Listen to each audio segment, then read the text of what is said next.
typical rap, which I might do, or probably will do, on the road, the long bus ride back from Abu Simbel. Just a bit of a background here, because I'm not sure how many of you are familiar with the work, with specifics of the work. How many people saw the Mystery of the Sphinx, the one with Charlton Heston? Some, not all. Okay.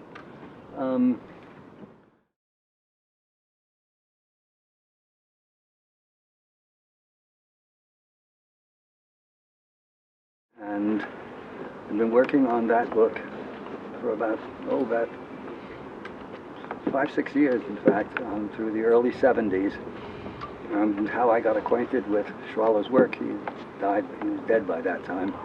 It's more of a long autobiographical rap, but anyway, suffice it to say that I was convinced, having been, from a very early age, having been convinced that I'd been brought up in a lunatic asylum. Over the course of any number of years, I became convinced that it wasn't always that way.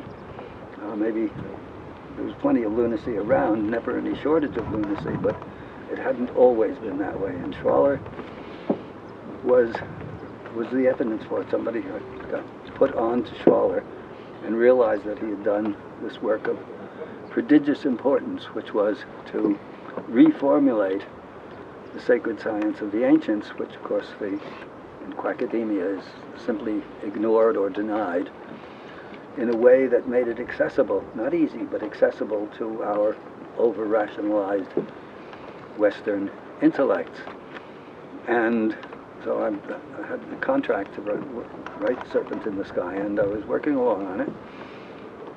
And in one of Schwaller's ancillary books, his major work was called The Temple de the Temple of Man, then not translated from the French.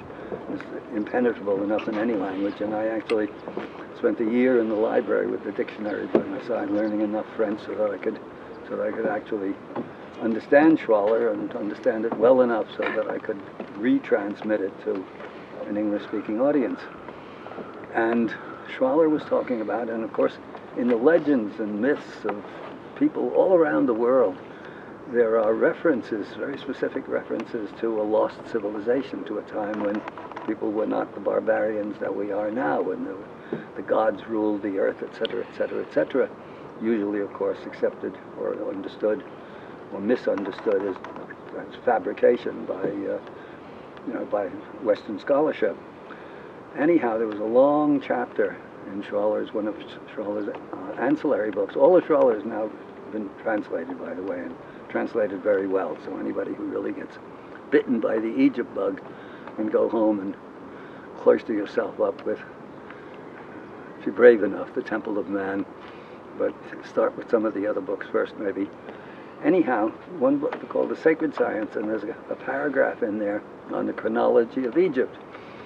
And the ancient Egyptians themselves believed that their own civilization went back much further into the past than academics will allow. It's generally accepted that civilization starts around 3200 BC, and before that it's all hunter-gatherers and where people clubbing each other to death and wearing bearskins.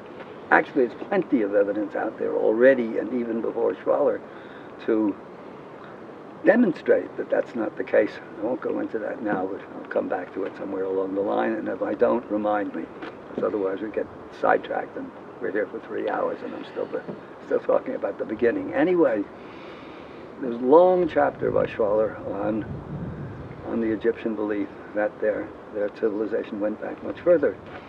And there are two principal documents. One is a stone stela called the Palermo stone, because it's in Palermo, Italy, and another one called the Turin papyrus, because it's in Turin, not because it has anything to do with Turin or Palermo as such.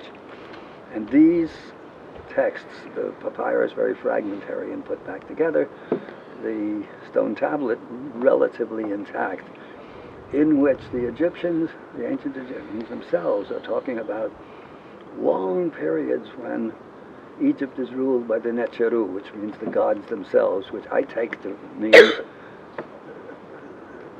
completely initiated human beings who have mastered who've gone on and attained immortality, the quest for immortality, and I'll explain more about that along the way as we go. But because Egypt is a one-issue civilization, everything but everything that we're looking at, down to the tablespoons and the ordinary utensils of everyday life, have this spiritual significance. Anyway, so Schwaller put together these two texts, and it came out. Not only did they give the names of these lost kings or forgotten kings, they give their regnal years. And when you put them all together, you get a date of around 36,000 years. That's the dates assigned by the ancient Egyptians themselves to their own civilization. And the modern academics think they know better than the ancient Egyptians themselves. Anyway, Schwaller took those accounts seriously and put together this long, very scholarly chapter on Egypt being much, much older than given credit for. And then almost as a throwaway line, at the very end of it, he said, and of course the great Sphinx of Giza shows unmistakable signs of aquatic erosion. And when I read that, that was like an epiphany to me, because the rest of it was a scholarly argument, a very erudite scholarly argument, but it's not science. I mean, you can argue like a passage from the Bible, or you can argue from Natal Doomsday, and there are better and worse interpretations, or passages from Shakespeare. You can argue from Doomsday forever and come up with better and worse interpretations, but it's still not science. Water weathering the Sphinx is geology, and the geologist ought to be able to, or geologists ought to be able to address this question. And in doing, I'm not a geologist, but when I came across this particular line, I realized that probably Schwaller died about a year after the book was written, and it was clear to me anyway, not clear, it was likely that he didn't recognize the bombshell, that one single sentence that the Sphinx was weathered by water, not wind and sand. The bombshell significance of that particular observation, because it was well known, and even by me, I knew a little bit about this, that the Sahara was a relatively new desert formed about 10,000 BC.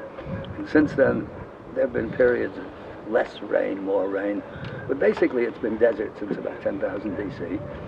And if the Sphinx was weathered by water, it meant that it had to have been there when before the Egypt was desert, when there was lots of rainfall around.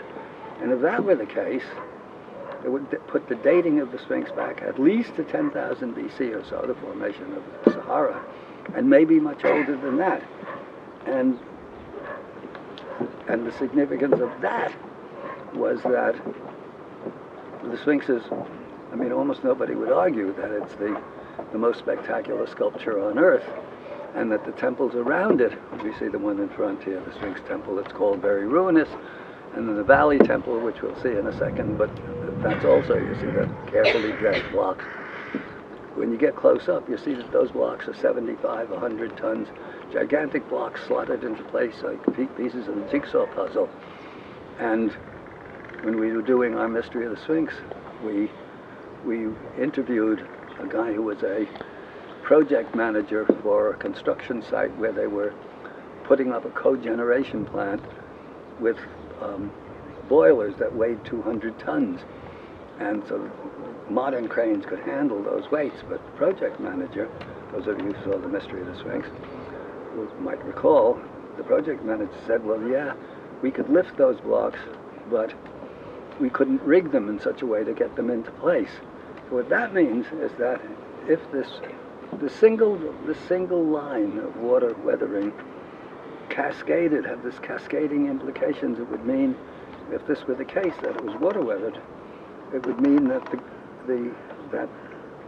at a period around 10,000 BC or earlier, the Egyptians or whoever was living here at the time, they were Egyptians, they were here, and it meant that they were in possession of a technology at a time when there's not supposed to be any civilization at all that we can't reproduce today. So I have all of that in the last chapter of my book, Serpent in the Sky, which eventually was published in '79, I think, anyway, around that time. which created zero attention in the academic world, it built up a bit of a, not even I wouldn't call it a cult following, but a very specialized following over the years. But there it stood. I mean, there was no way in which I could have forced my way into the sanctuary of not of Egyptology, which I didn't care about so much, but geology, where that theory would stand or fall. And it just so happened, among the people that Serpent attracted, was a professor of English at Boston University, and he had worked, taught at American University, Cairo, and then found out about my stuff then, at that time, and was very attracted to it. And we got to be friendly, teaching at BU. I live upstate New York. And we were connected, and we were having a dinner one day, and he said, is there, this whole symbolist Egypt is really, in my view, very important. And I said, yeah, I think it is too. And he said, is there anything I can do for my position as an academic to help? And I said, yeah, find me an open-minded geologist to look into the Sphinx theory. And I laughed. And he said, what are you laughing at? And I said, well, I said, I know from experience, which I'd had plenty of by then, that finding an open-minded scientist is like finding a fundamentalist Christian who loves his enemies. And he laughed. And he said, now hold on, wait a minute. I know this young guy, he teaches at my school. He's young, but he's already published 4 technical geological books, and he might be interested. I said, yeah, well, give me his name. He said, no, you're too incendiary. Let me handle this. This went on for a long time, a few years, and he wouldn't even tell me Jacques' name. He said, well, he's skeptical, but he's interested. Eventually, then he said, well, Jacques doesn't want to get involved or even meet you or know anything about you until he's up for tenure. And I understood the significance of that, because if you're up for tenure and they think you're looking for a lost civilization, in other words, in quotes, Atlantis, adios tenure. So I could appreciate that. Anyway, finally he was up for tenure, and we had a meeting, and we got on quite well. One thing led to another, and I scraped together a little bit of money. He had to come to Egypt to see it for himself. And so we scraped together a bit of money, and we came here, and it was very interesting, because he was here, and when you first come in, I don't know if you all got that bang when you come in here silently. For me, when I came here the first time, it was like that. It was early in the morning, and I think I bribed my way in, bakshish my way in here, and it was just one of those rare moments of sort of power moments in which I was suddenly proud of being a member of a race that actually produced this stupendous work of art.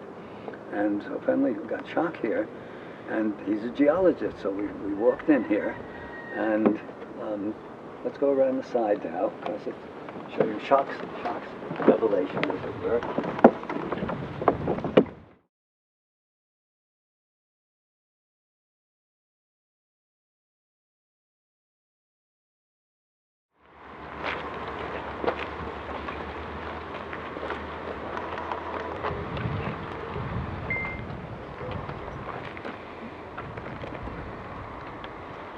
So we got to about here, and Jacques was very silent, and anybody else comes in here, they see the Sphinx, this fantastic statue. Jacques is a geologist. He comes in here and he looks at the rocks. And he looked at that wall over there, and he said, wow, he said, those rocks look like they're hundreds of thousands of years old.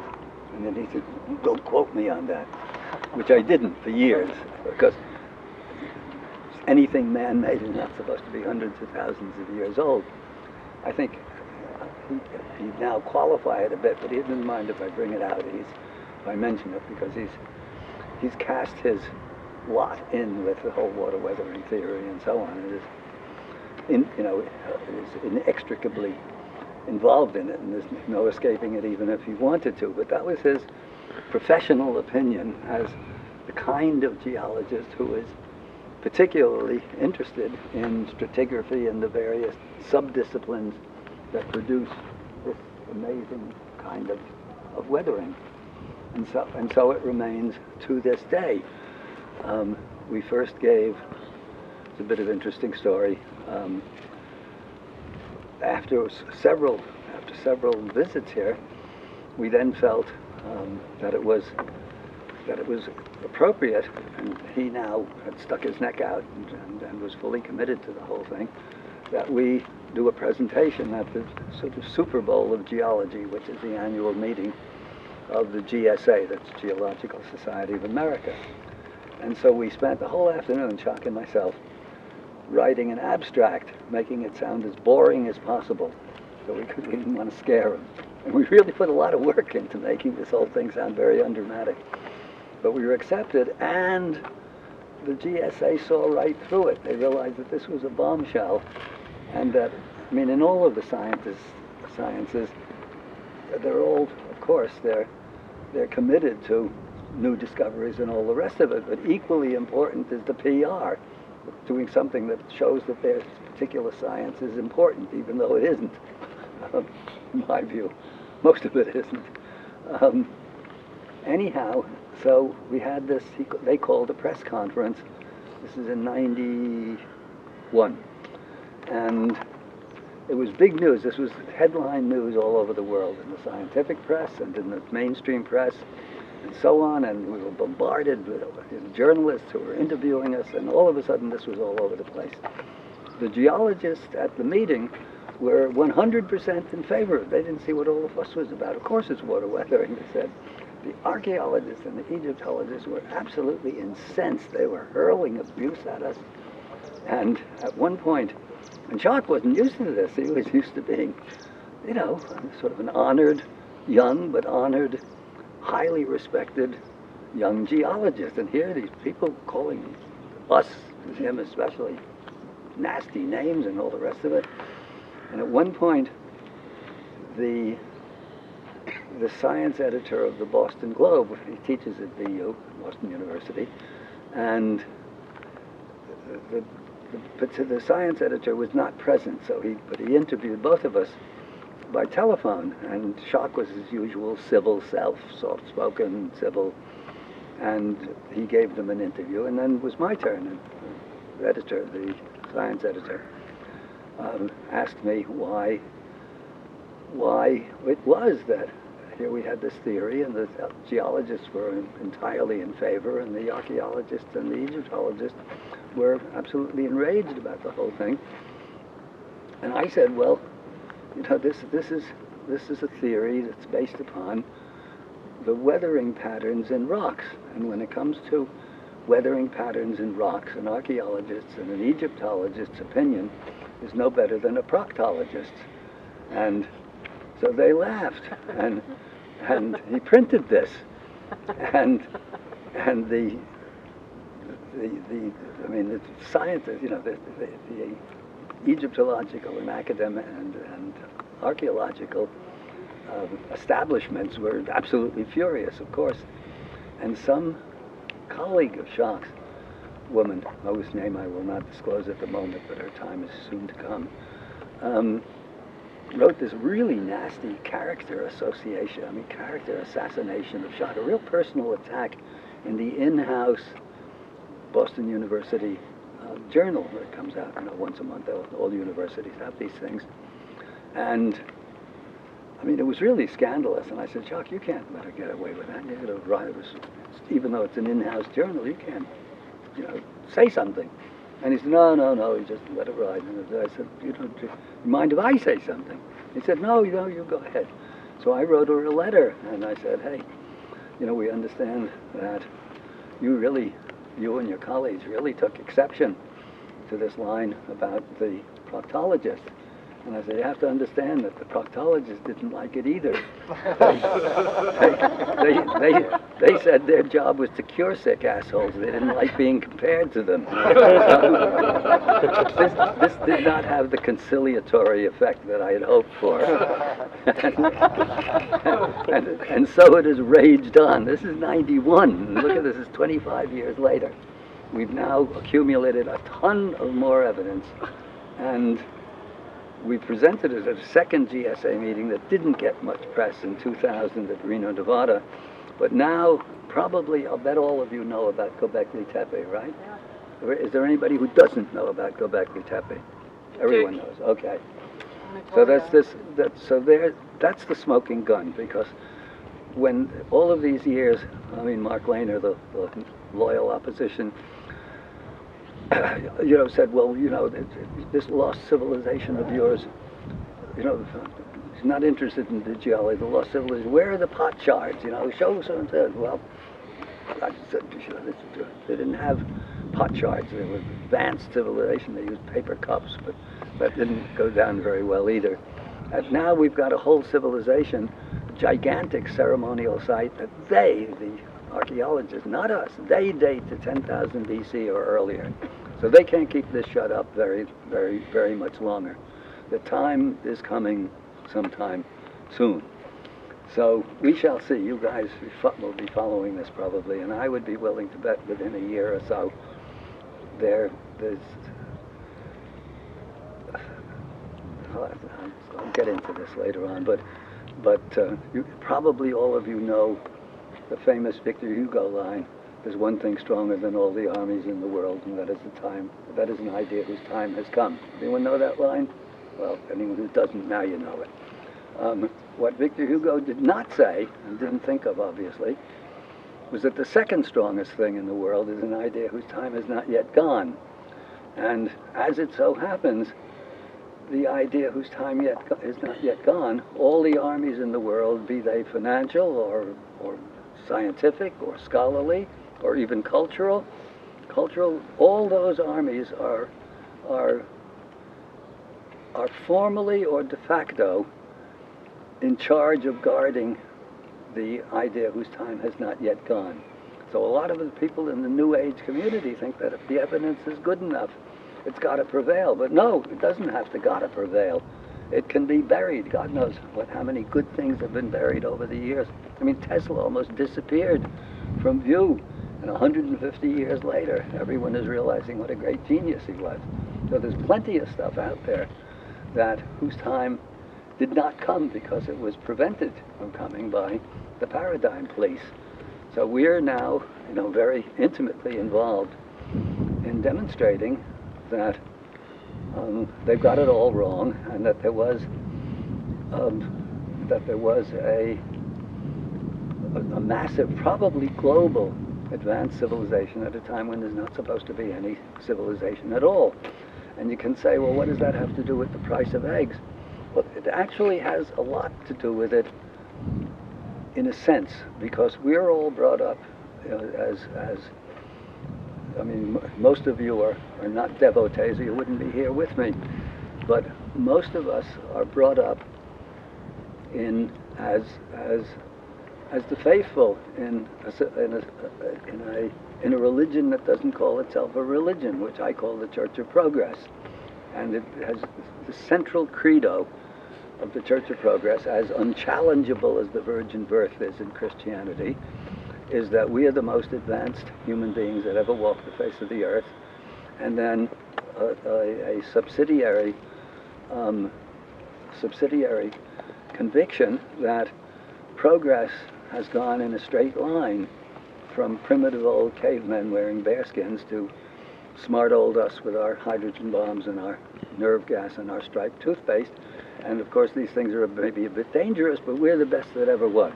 So what this whole theory, and this was my little revelation of Schwaller himself with all his massive work that he produced, the whole symbolist interpretation, he didn't, curiously enough, evidently, he didn't understand how powerful that single observation of water weathering of the Sphinx is and was.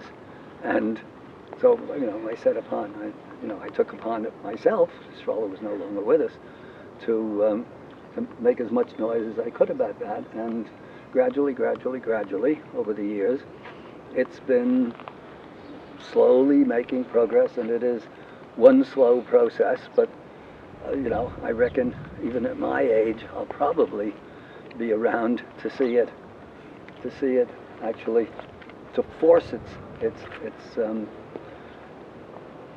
recognition, and this has nothing to do with scholarship. It has a much deeper spiritual philosophy, because the other central tenet of the Church of Progress is that we're all accidental glitches in a meaningless universe, and we live, we die, and it doesn't mean a thing. It has no meaning whatsoever. Whereas the esoteric traditions of old, and Egypt was not alone in this, all of the other traditions had basically the same philosophy. The difference is that with them, you can't come and visit the Sphinx. I mean, there's so much left of Egypt. You'll see we've got 2 weeks of it coming up. And this is why I say at the end you'll understand what a real civilization once was like. That's important. It has nothing to do with an academic, if they like it or they don't like it, but it resonates potentially to all people. And I'll get more into this because it does pertain, even though it doesn't look it, to another book that I've just finished working on. I spent most of the last 2 years on. Editing, not writing, but it's a book on NDEs. Everybody know about this latest book of mine? Anyone read it? No, it's called The Dead Saints Chronicles. And it's a study, a very scholarly and in-depth studies of NDEs. You know what NDEs are? Near-death experiences. So this is something that anybody can understand. Sphinx theory, the geology is a bit complicated. Symbolist Egypt definitely is not for everybody. It's fairly impenetrable, but the reality of the NDE, what it is effectively, and don't argue with me now, but you can argue about it over the course of the trip, is people, in this case ordinary people, who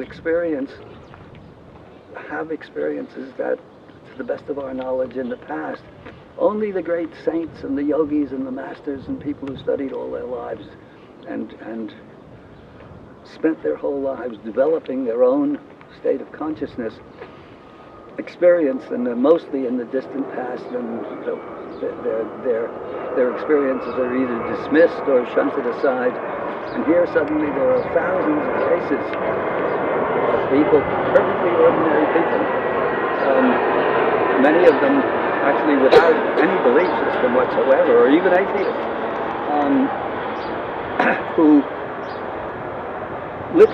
die. I mean, it's something, whether it's electrocuted or operation or traffic accident or something, but they are certifiably dead for a certain amount of time. And because of, it's just a strange confluence of circumstances, modern medicine, especially in the Western world, has gotten so good that all of these people have been resuscitated, and probably under other circumstances, even 30 years ago, maybe none of them would have survived, or not survived to tell the tale. And the other thing is that we now have the internet that so far nobody has been able to steal from us. And when I mean us being just ordinary people, the world outside of academia, so that you can get the word out there. And this is something that, to me, of huge importance, because anybody can understand and resonate the power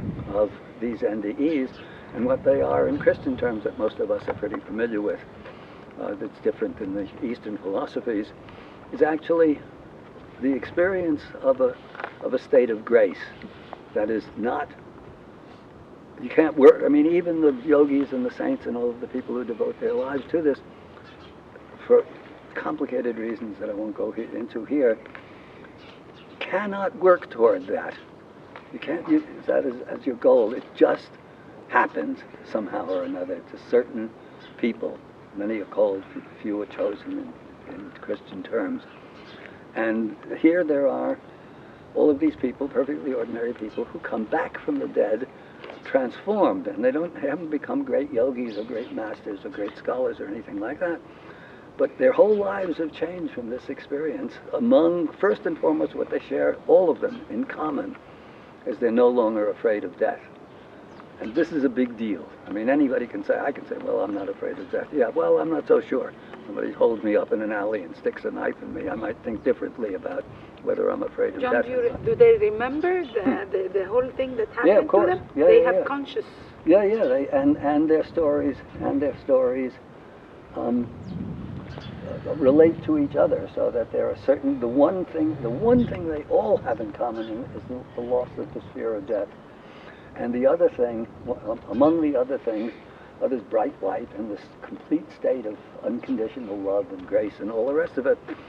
And it's quite clear that these are sort of ordinary folks, and they've come back to tell the tale. But that's, to me, if that becomes viral, that's a very, very powerful weapon against the paradigm police, as it were, because anybody can understand this. So we'll see if the book, if that book catches hold or not. I don't know. I can't say. But it's there, and actually I have some copies with me. Anybody's interested, or you get it online or whatever. What? Okay. Now. We'll look at some of the, as usual, I go on longer than I expected, and they'll throw us out sooner or later. But anyway, one of the things that I didn't catch right away, really considering I'm not a geologist, the original, if you've read The Serpent in the Sky, the long last chapter gets into the Sphinx theory, and the one thing I didn't get, which was not entirely my fault, I mean, I read a lot of geology, but it never occurred to me that there was rain, that there was weathering from rainfall. I mean, I just knew about floods and tidal waves, all of that sort of stuff. At the seashore, where it beats down on the rock, the waves beat on the rocks and so on. So I missed that.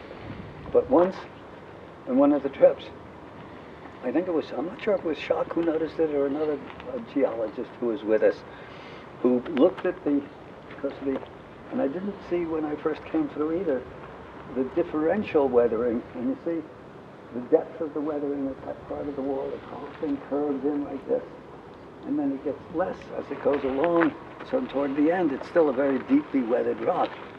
But once we got the idea that it was precipitation induced, then the pieces started fitting together, and this is one of the things that we haven't really explored in depth yet, but I'm looking forward to doing.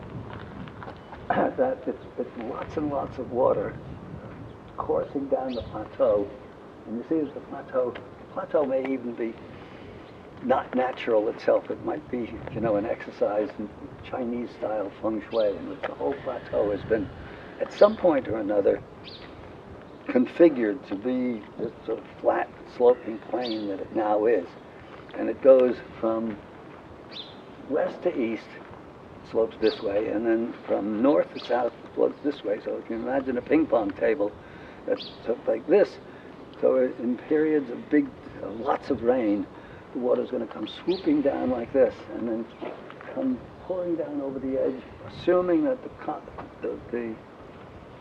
causeway on top is there to begin with. You can't see it from here much. You see it over there where I'm pointing, the causeway, and so the water.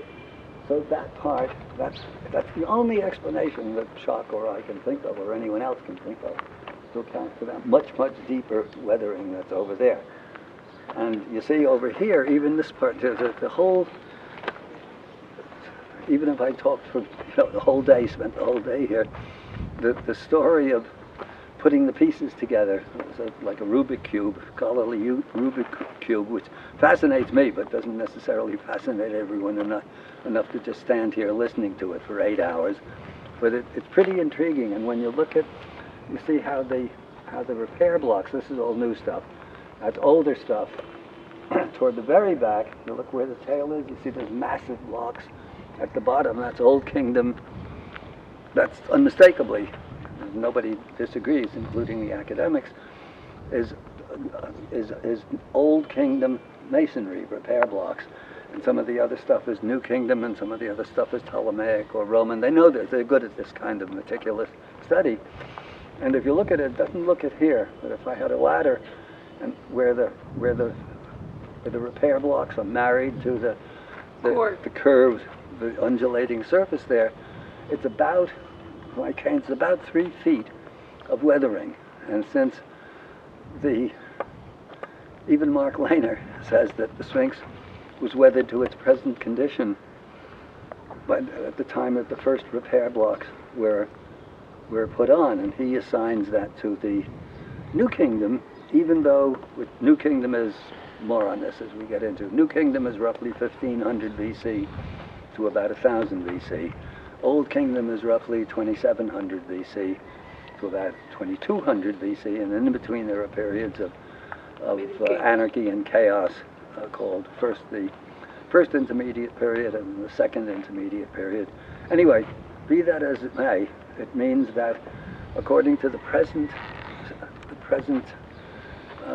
state of the Sphinx, it weathered, and it's already arid, it's already desert, and somehow or another, miraculously, it managed to weather about 3 feet in the course of roughly, the New Kingdom is 1200 BC and 2400 BC it's supposedly built. In 1,000 years, it's managed to weather 3 feet. And this is limestone, and the only known building material that will weather 3 feet in 1,000 years is probably ice, and they weren't building igloos. So the whole thing that people often say, don't you get frustrated? Well, no, it's a good test if you take it in the right sort of way. It's pretty frustrating when the evidence is so crystal clear that it can't be denied, and yet it still gets denied. So this is an important piece of evidence, and one of the things we're hoping to do, the big problem with all of this stuff is that the third rarest person in the world, or maybe even before the open-minded scientist and the fundamentalist Christian who loves his enemies, is a visionary billionaire with principle and a conscience, because funding this stuff with the whole weight of academia and the media against it is proving difficult, and neither Jacques nor myself are very good at putting, at meeting and being friendly to billionaires. So we're still, we had a weird thing, I don't think it's going to work, of a very wealthy young guy who was talking about being interested in this. Jacques and I were here in July, and this guy was too complicated to get into, but we were hoping because he could, with the stroke of the pen, finance the whole thing. I don't think it's going to happen. John? You see around the outside, what is the cause of that line? Which, you mean the deep weathered one? Oh, yeah. Well, that's fairly straightforward. These are laid down in strata, and those are much softer strata than the harder. So the rain comes down, and it forms, and it's rainfall because of the vertical fissures. If it were floodwaters or something like that, it wouldn't have those verticals. The rain comes pouring down over, and it washes out or produces a chemical reaction with those softer layers that are softer. Sedimentation, I guess, right? Well, the sedimentation is the horizontals, and again, it's part of the evidence that the hardest rock is actually at. I don't know. The hardest rock is at. Well, that's different. That's a different matter. The hardest rock of this whole sequence here, which is all the same, is actually at the top, and it's the most weathered, which is more evidence in favor of it being rainfall. But also, this is important here. If you stand where the highway is, here you see this shelf along here. Now this is a much harder limestone here, and if you stand where I am and look down, you see that the original wall, when it was first freshly cut out of the limestone, this is its profile here. That's still intact. This is a much harder limestone. So what this means is that not only is this gigantic weathering, almost unique maybe on the face of the earth, but even that's deceptive, because really this is where the wall is. So when you're talking about up here, you're talking about 12, 15 feet of weathering. So part of our, I was talking about finding a friendly billionaire. One of our, if we ever find that kind of financing, one of the things we want to do is bring a panel of geologists here with expertise in the various relevant fields of the study to actually see if they can come up with some sort of a scenario. It's next to impossible to imagine it being definitive, but something or another would be able to at least roughly say that you'd need X amount of rain over X period of years or centuries or millennia of years to produce this kind of weathering and this kind of rock. And at that point, I mean, the whole thing starts becoming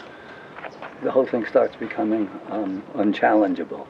Would the pH of the rain have a significant effect on Might, the amount of time? but it might, but oh yeah, and then actually, yeah, this is the academics now. Thank you. Say that they get away from the water weathering. Now agree that it's sort of they agree that it's water weathering, but that's this Mark Lehner and some of his buddies, are saying that, well, you see, here, the Sphinx is weathering away very quickly right now, because you see all of those looks like potato chips there? Those are known as Lehner flakes by us. And they're saying, well, this has been going on, it's going on to this day. But in fact, if you look at it, it's very clear that the Lehner flakes follow the already contour,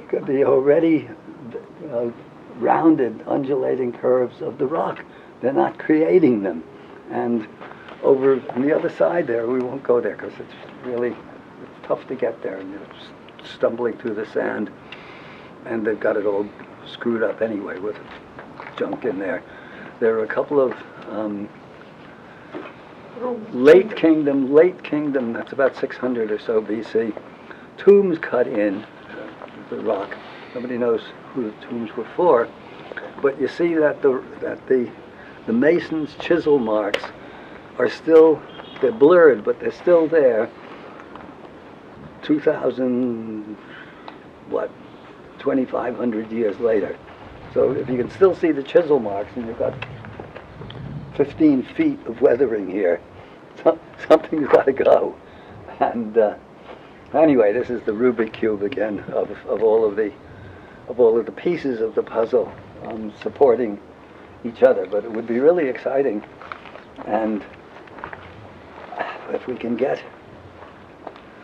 find the funding and get this panel together. And actually, it's funny because most of you know who Zahi Hawass is, right? Everybody? Nobody who doesn't know Zahi Hawass. I'll talk. He was the very loudmouth guy wearing a hat like this, who was always shouting and screaming. Oh yeah. That nobody knows what they're talking about. But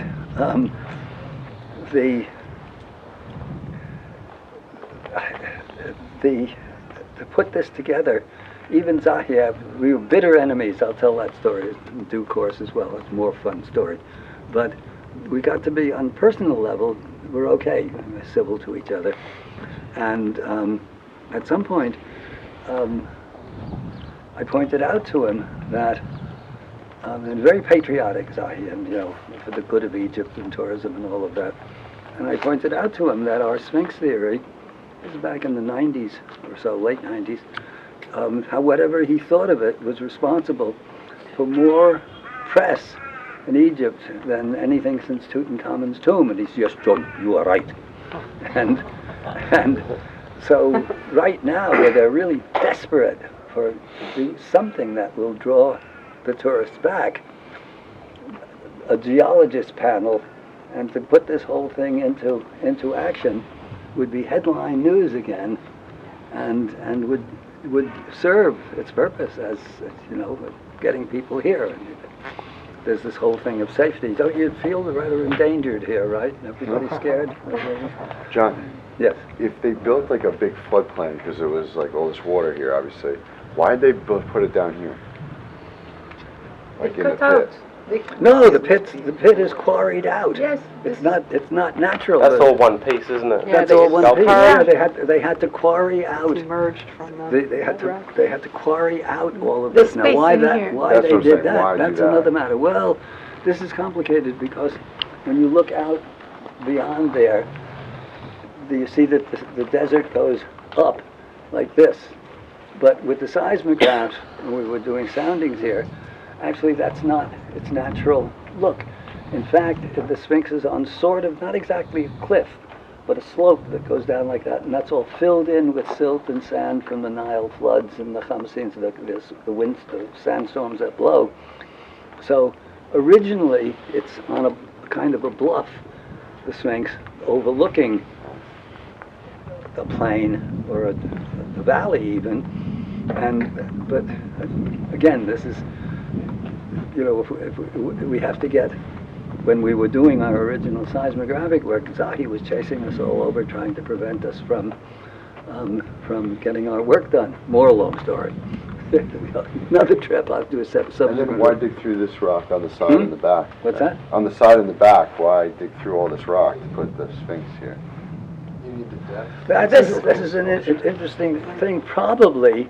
Oh, and I didn't mention this, Sahila mentioned it to me, but I did mention that this is a much harder, it's called a member, this is a much harder member than this. And the head, which has been now recarved and all the rest of it, so what you're seeing is all repair work, is a harder member still, and in all likelihood, for whatever reason, this is a big question, why they're going to this much trouble to build this particular statue, oriented due east, so that it's looking at its own, so it's looking Celestial at... partner? Hmm? Is that a celestial partner on the equinox? Yeah, well, that's right. So one of the reasons for the dating, and actually, there's one dating that says, okay, it's older, but it puts it at about 10,500 BC, which is the last time that the Sphinx at the spring equinox was looking at its own image in the sky, an image of Leo. But the other one, I mean, the Egyptians themselves that are talking about 36,000 years, that's the age before that of Leo. It's a 26,000 year cycle. So why they're doing what they're doing, we don't know. And this is a big question that it's getting answers from various directions right now. And one, I'll talk about it when we get down to Abydos. A good friend of mine is become a master of the hieroglyphs and is about to publish a book on Egyptian astronomy, because they were, I mean, they don't have a president's day, or a secretary's day, or all these other important holidays that we celebrate, but they have these cosmically oriented. The whole civilization was orchestrated. Was orchestrated to be in harmony with the movements of the heavens, which is almost inconceivable for us. I mean, Christmas is an astronomical holiday, and Easter is an astronomical holiday, because even then they understood that these things were important, whether or not they understood why. But we don't understand either. I mean, what? But it's quite clear, and there's no argument, but even they don't argue, that particularly in the New Kingdom, where there's a lot of evidence that they Connect. the temples are connected to each other. And the temples themselves are each an aspect of Genesis, of the creation of the universe, and they're sequential, and the ceremonies or the processions go from one temple to another to another to another on their appointed, astronomically appointed times, so that effectively what the Egyptians are doing is tuning their own civilization to the greater cycles of the stars in the heavens. Now, what exactly, I mean, could they feel that? Do they really know it? Why are they doing that? It has to have been pretty damn important, because they wouldn't have based their whole civilization upon that kind of knowledge. And we'll talk more about even precession of the equinoxes, which is something that dates back into the deepest antiquity. How many people know Hamlet's Mill by De Santillana on deck end? Okay, a few do. Where they're proving that the myths of virtually all the ancient cultures, no matter how back you go, how far back you go,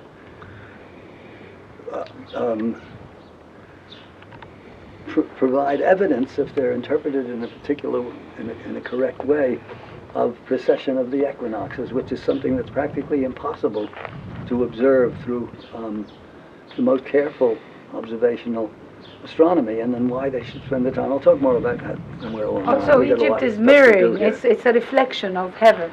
The Nile is the Milky Way. Milky Way, that's right. You know, Egypt is just heaven to them, and when they come back again and continue life, paradise is Egypt to them. John, you say you did seismographic readings here. Did that lend any credence to the theory of a hall of records under the Sphinx? Yes. Yeah, well, it gave credence to... Why won't the government allow any exploration of that? Is it a fear that it might disprove Destruction of the That's Sphinx. probably some of it, but also, to a certain extent, I can sympathize with them. There is a cavity. I'll talk about it when we get up on the next, when we're up on the enclosure wall there. There is very definitely a cavity underneath the Sphinx, but it's pretty deep. It's under about 5 feet, about 5 meters of bedrock, and the water table has risen to such an extent that whatever is there is going to be covered, is going to be full of water. That doesn't mean that they couldn't stick one of these little fiber optic cameras down, but whether or not they'd be able to see anything remains to be seen. They have in fact drilled down, carefully avoiding where the cavity actually is, and said, oh, well, there's nothing. This they have done. But also, obviously the Sphinx is in pretty ruinous condition, so they don't want to mess around with anything invasive in any way, shape, or form. And if they come up empty, and most of you guys are too young to know what pulling a Rivera is. You remember? What's his name? Rivera. What's his name? What's his first name? Geraldo Rivera, doing the opening up of the great, the hell was it? The ship that sunk, the Andrea Doria, something like that. It was the mafia. They had buried. There was something buried, and he opened it up, and he went voila, and it was empty. So they want to avoid a Geraldo moment somehow or another. John, when you did the seismograph, you found the cavity, but does it tell if there are things, or it just proves that there is a hollow or a cavity or a chamber there. And in the back here, we can go there a moment, we'll wander around. There's a place where you move a stone, and there is a chamber there. And in fact, when we were doing this work, the geophysicist who was with us, who was doing the seismographic work, knew nothing about Egypt or anything of the sort. And the seismograph showed that there was a cavity or chamber behind the rump of the Sphinx, and it shows up exactly the same profile as the temple under as the cavity, as the chamber under the paws. It looks like, and he didn't even know that. I mean, you can tell where it's hollow or not. You can tell that it's sort of like an underground. It's like an underground X-ray that tells you where the sand is, or where the water is, or where there's soft sand, or there's harder sand. So we've done a fair amount of that work, but as I said, you're dealing with the paradigm police, and they will obstruct it for as long as they're able to obstruct it, which might not be so long now. Anyway, we can walk around and take a look at that. Because there are tons of other things. Oh, you see here, you look at the repair blocks here, you see these big, massive... The older repair blocks? Yeah, those are the older, and those are brand new. Relatively new, anyway. You see that's over there. So they can actually determine pretty well when the repairs are put into place.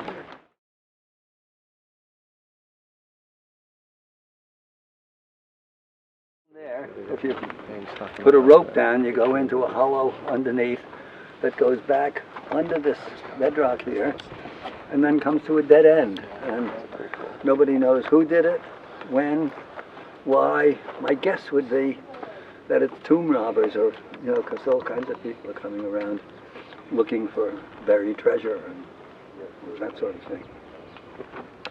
So. And here are the two, this room, but it's shut, John. They Yeah, shut I know, it. it's shut. It's up there. That's actually what I call it, where the quarry marks are still, the mason's chisel marks are still there. That's known as Laner's tomb, because that's where his potato chip, his Laner flake tomb is buried. That's where his idea died.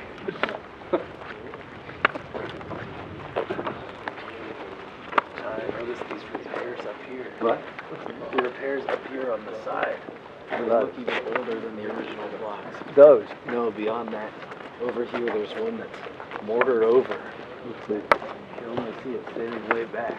It looks so old. It looks like it was meant to match the contour of the limestone. Well, it is. They're all matching the contour of the limestone. They're all, they're all. You see, there's two blocks. You go past that first corner, and then the second corner of eroded limestone, you see there's two blocks in there with mortar holding them inside. And you can see them clearly outlined. Oh, yeah. They're so deep. Yeah. It blows me away. Mm. Right there. Yeah, that's it. See? Oh, they're locked in, yeah. Yeah, and they're mortared in, and it looks like they were plastered over to match the contour of the original stone, and they're so old, and they definitely happened before this. Yeah, I mean, these repair blocks are, I can't tell from here, but they're a couple of yards of repair blocks. Yeah. Looks thick.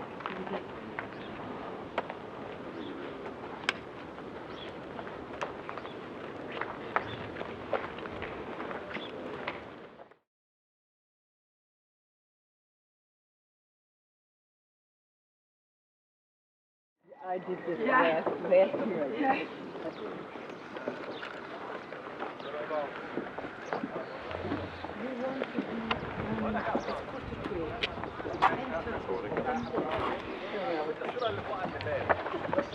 Going back to the bus before we go into the temple. Grab something, put something for like, Take clothes off. Right. Come on through, everyone. Everyone, I call them. come on through.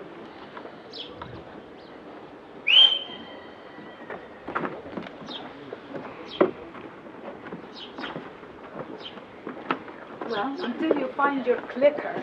Yeah. Yeah, you move your It clicker. helps. Yeah, I have that little frog clicker. I have it in my other bag. Celesta must remind you every day. That's the homework. Yes. Okay. I can do that. Are you going to talk about this right here? What is it? It's called the Sphinx Temple. It's of the same era. The other temples. I can Presumably. Okay. Yeah, presumably. It's like Hopi masonry. Nobody really knows what the devil it's for at all. And there's conjecture, but there's no evidence. There's not that much left. Well, it's pretty ruined. Yeah. Do you know what the glistens? What Do you know what the stuff Yes, is? it's the cartouche of Khepr Minra. It's Tutmosis IV, right? So this is a temple. Look at beautifully realized the execution of the. Come on in here. I'm going to show everybody here. John, but it's very situated in a very odd way. Why is it like? What? Yeah. See, this is. Excuse us. See, this temple here, actually, this beautiful little temple is New Kingdom, but why it's built the way that it is and oriented the way it is A, obviously deliberate, B, to what end? If you stand right in the middle where I am here, you see that the Sphinx is perfectly... Can't hear you, John. What? You can't Go hear down. you. You're back. Yeah, Come around. if you stand where I am and look through, you see that it's oriented directly onto the Great Sphinx, exact. And then if you come, I mean, you have to do it one at a time. If you go and do the same thing, you do the same thing here, and you look through, and exactly where I am now, you see that it's exactly oriented to the Great Pyramid. So that leaves open, because if you look out this way, you don't see anything. But if each one, it wouldn't surprise me. I don't know of anyone who's done a study. If they've done some kind of an astronomical study, and this one is focused on not an equinox, because that's the Sphinx, but maybe a solstice, I'm not sure what. And then, again, by extension, the one that faces northeast there might, if they're doing two things that are exact and it's deliberate, it does stand to reason that 3 and 4 are also going to have some sort of significance. In this case, this one, interesting, because there's nothing out there, but it would be someplace, let's say if we had the money with our seismographs and stuff to go checking out there to see if anything turned up in a place where they wouldn't expect it to be. Anyway, it's a very beautiful little, it's got some vibes to it, this little place. And of course It's a temple Photo made art. by Tutmosis Tutmosis the IV, Fourth. who did the stela between the cars, right? He's New Kingdom? That's New Kingdom. That's about around the successor. 1400 BC. Yeah. Around. But again, what the purpose of the temple is, We don't know. All right, we have to then go Okay. around in order to visit the temple that was made from the blocks that were quarried from around. And, Yeah. of course, and add to it and more. Okay. Let's go. Which way are you going? The same way because جان عايزه اخد شوت في الحته دي انت مش عارفه هي عامله ازاي. Listen up. This ruinous structure is called the Sphinx Temple for obvious reasons. It's in front of the Sphinx. But nobody has a clue as to why it's here, and it actually presents strange problems because, as I mentioned earlier, the Sphinx is really, it's not sitting, see, the sand goes up like this. Really, the bedrock from here in the front goes down on a fairly steep slope. So how are you supposed to look at the Sphinx? In other words, what's the view going to be in ancient times when it's up here? My guess is that if this is roofed over, at least this all around the edges, people could do ceremonies or something of the sort here in front of the Sphinx. Otherwise, it's very odd because it seems to cut off the view of the Sphinx, which you've gone to a considerable lot of trouble to put there in the first place. We don't know. Anyway. Maybe this was made later, like when sometimes. No, it's the same blocks that are quarried out from the enclosure. Yeah, it's the same limestone. But here, you see this one sidewall here is in perfect condition. Why is that? It may have been quarried later. Maybe, or they worked on it at a later period or something like that. Anyway, we got a lot of walking. John, it's like the closest tree, walling Hatshepsut temple. Sorry, the obelisk.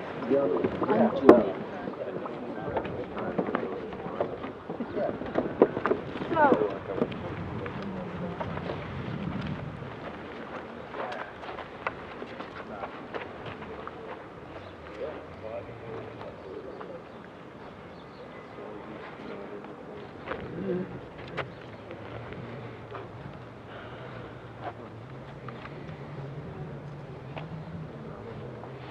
Now, I would be willing to bet that if you didn't have me here with you, you would walk right past this pipe and think, oh, well,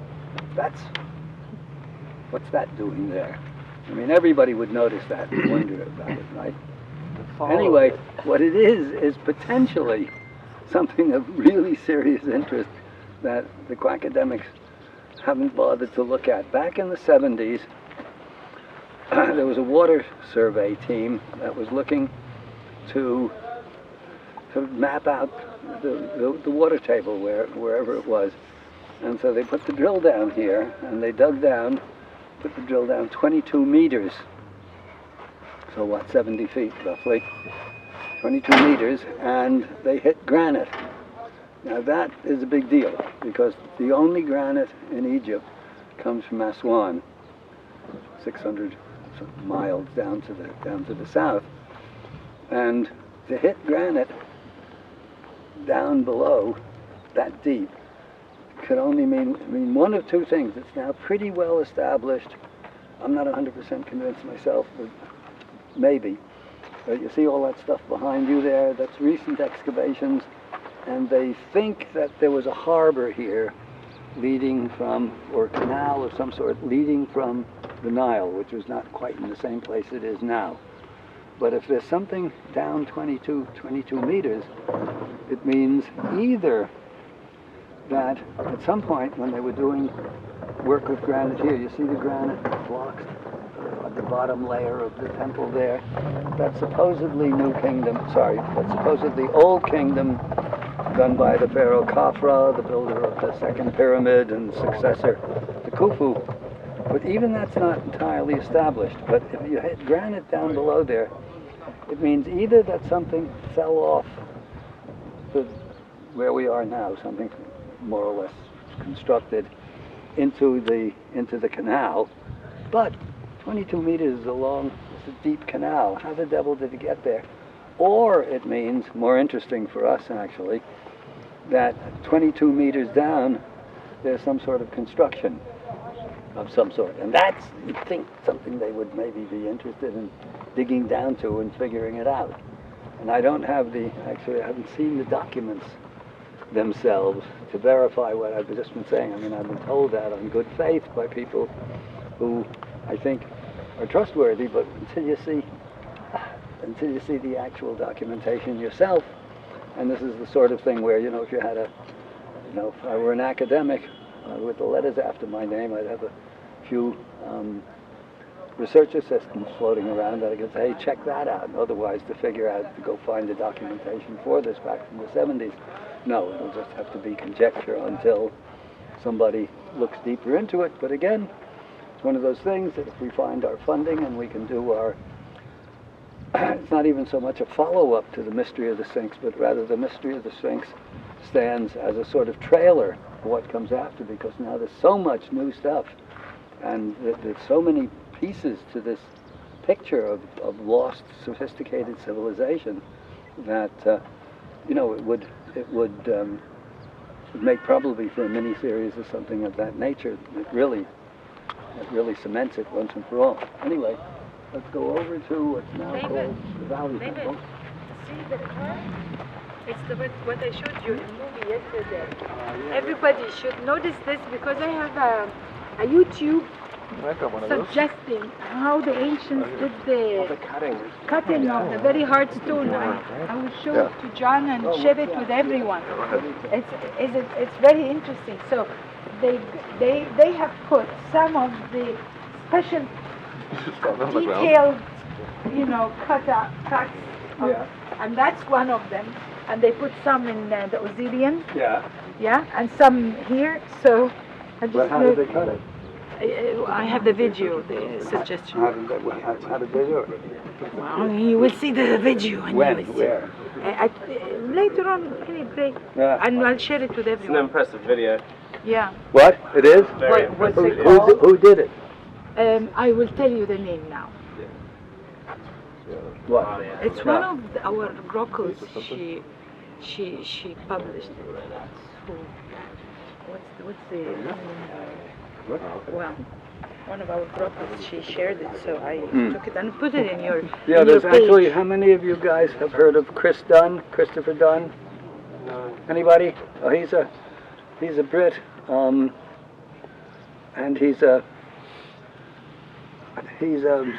machinist, an expert in machining the kinds of machines that they use to get tolerances of 1/10,000th of an inch sort of thing.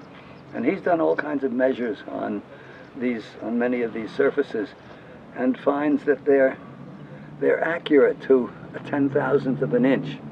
And originally, Chris was saying, well, they had to have some kind of extremely advanced technology to come up with tolerances of this nature.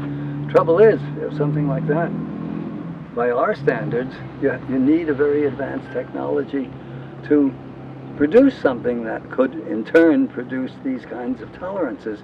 And there's no evidence for that whatsoever. What the evidence is that they were constructing some of the hardest stones possible, using them in constructions in a massive way, not just one or two little things, but here's a whole row of cornices that were up on the top at one point or another that are cut to tolerances that we couldn't begin to approach today, or anyway, certainly not in a massive scale. So the deeper you get into this material, the more mysterious it becomes.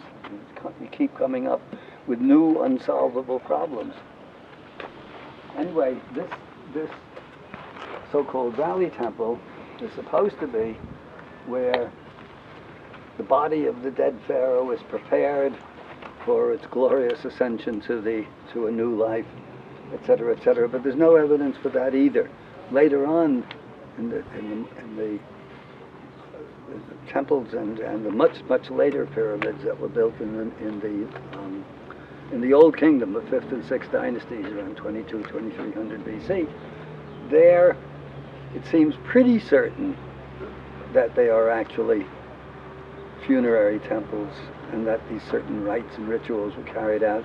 But even then, it really isn't certain. There's a good book by a pretty careful scholar named Jeremy Nadler called Shamanic Wisdom of the Pyramid Texts, in which he contends, A, that the Great Pyramid and the three Great Pyramids here, and the two at Dashur that we'll see in Saqqara when we come back, so we don't do it tomorrow, were not tombs at all, period. But according to Nadler, even the 5th and 6th dynasty pyramids that we will be visiting, again, that's Saqqara, weren't tombs either. That was like that nobody was buried in them, and these magical texts actually refer to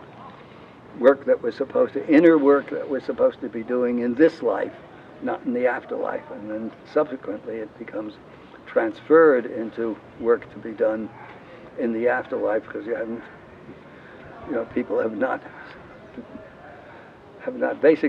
been doing their inner homework to arrive at the kind of state that we're supposed to have arrived at. Okay, let's go into the Valley Temple. Right here. See? This is a good picture of Jen with me. I want to send it to you. Look. Oh. Over here, right where I am, you put your camera for the photographers, so you don't see the bars. You get a really nice framing of the Sphinx of the Great Pyramid here. All right. Right, well, let's take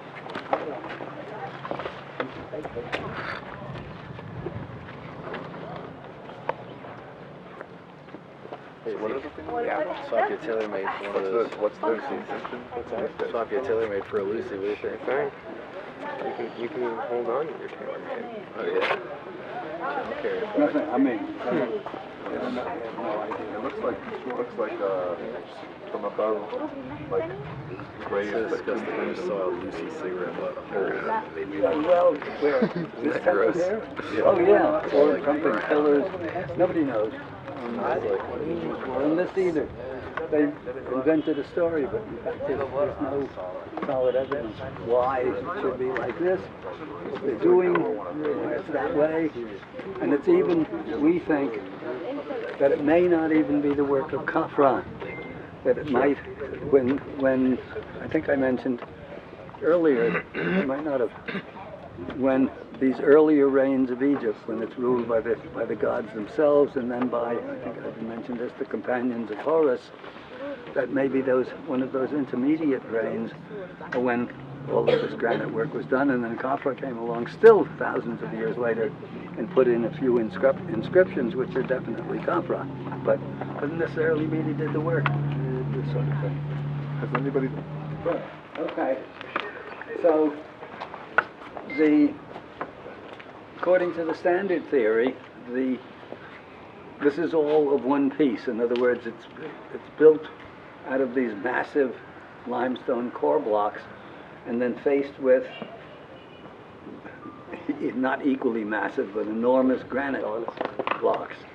And our contention is that it isn't and it can't be, because you see, when you look over there, you see the granite blocks are repair blocks, and in a nutshell, the theory is that whenever the Sphinx is carved, be it 10,000 BC or 35,000 BC or even earlier, we don't know, but whenever that's done, they've quarried out the blocks from the Sphinx, these gigantic blocks. I don't know if you know when you were looking through the thing there, but we'll go around it in a little bit. We'll go around the side when we're walking up the hill. But you see that the way that the granite repair blocks are done there, particularly up there, you see that the rough limestone has been left rough. And it would have been much easier to just smooth it off and not carefully marry the back profile of the granite repair blocks to match the curvature of the already weathered blocks. This was one of the elements when I first got chalk here that really struck him as a geologist, that this was, to him, more important proof than almost anything else, with the nature of these repair blocks here. And you see that this is, it's sort of mind-boggling when you actually look at it and see what kind of mind it is involved, and presumably the next set of repair blocks are going to be married to that piece that's jutting out there, rather than cutting off the soft limestone, which is easy, and just cutting off and getting a rough vertical surface on the repair block and just sticking it up there. Why not? With the Sphinx, of course, is different because it's weathered. You have to repair it. You couldn't do it that way. You have to custom fit the repair blocks into the grooves, and one by one to get back to the original profile of the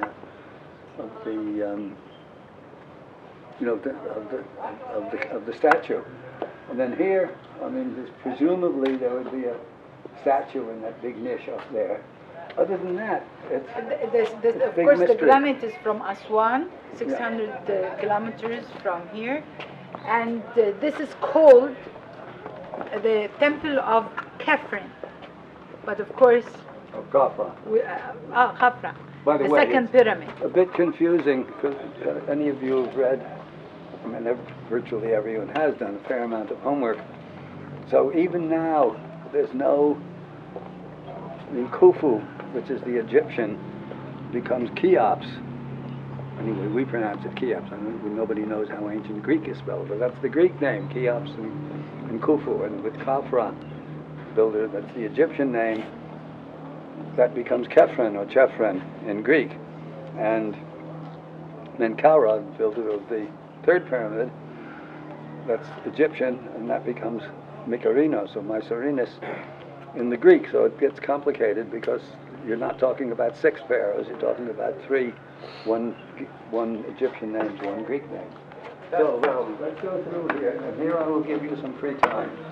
So John, that granite obviously is a lot harder than the limestone, so they had to jigsaw it. They did that out of respect for the original site? That's our contention, yes.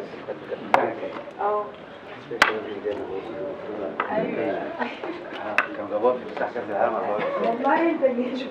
Huh? John, give me some money. No, that's what I'm asking. Oh, yeah, I do this here, you do that Yeah, there. right. You caught me. Everybody catches that. Pit here when the Egyptologists and archaeologists were excavating here. It wasn't until fairly late, actually. It wasn't until about 1900 or so that they're doing this work here.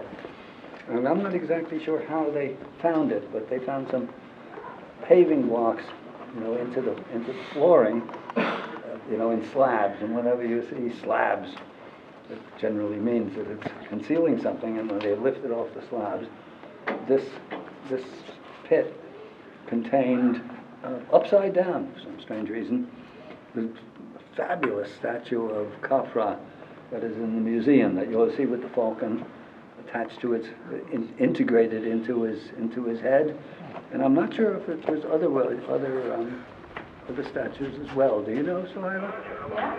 Yeah. Was it only the Khafra statue that was in here? That's it, yeah. That was it. Yeah.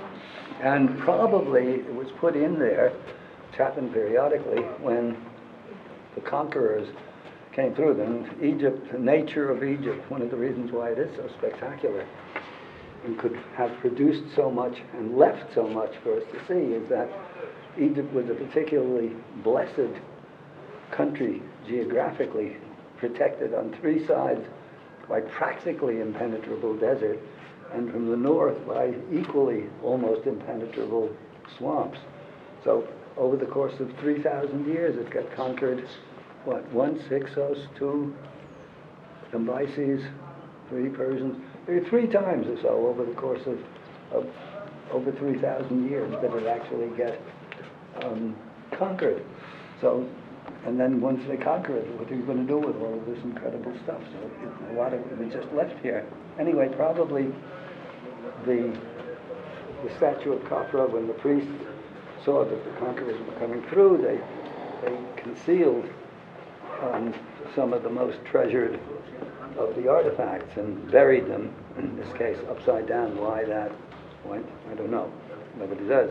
But periodically, every once in a while, there is such a find made. Usually they're digging up more Roman rubbish and coins and stupid stuff that they already have gallons of. But every once in a while, there's something like this that's happened. The solar boat, we can go in a few minutes, hour. When we get up there, it's such a find that all of a sudden revolutionizes all kinds of thinking. Anyway, so this is where Khafra was found, and the workmen here used this as these are seeds in here, and they're supposed to grow like dumb people throwing money in there. So anybody who wants to be dumb. To buy a meal for the workers can do so. Perfectly legal. Now, everyone, I just want to point out here that this is truly another magical place, one of the most powerful sites in all of Egypt, and it's worth giving everyone a good 10 minutes at least to just ideally quietly and just wander through and just feel the vibes, pay attention to the architectural features, actually, because you can walk right by them. Look at the jointing and the way that the blocks are put together, and especially at the corners, and we'll talk about them in about, what do we have, what time is it now? 8:30. 8:30, quarter to, basically 15 minutes.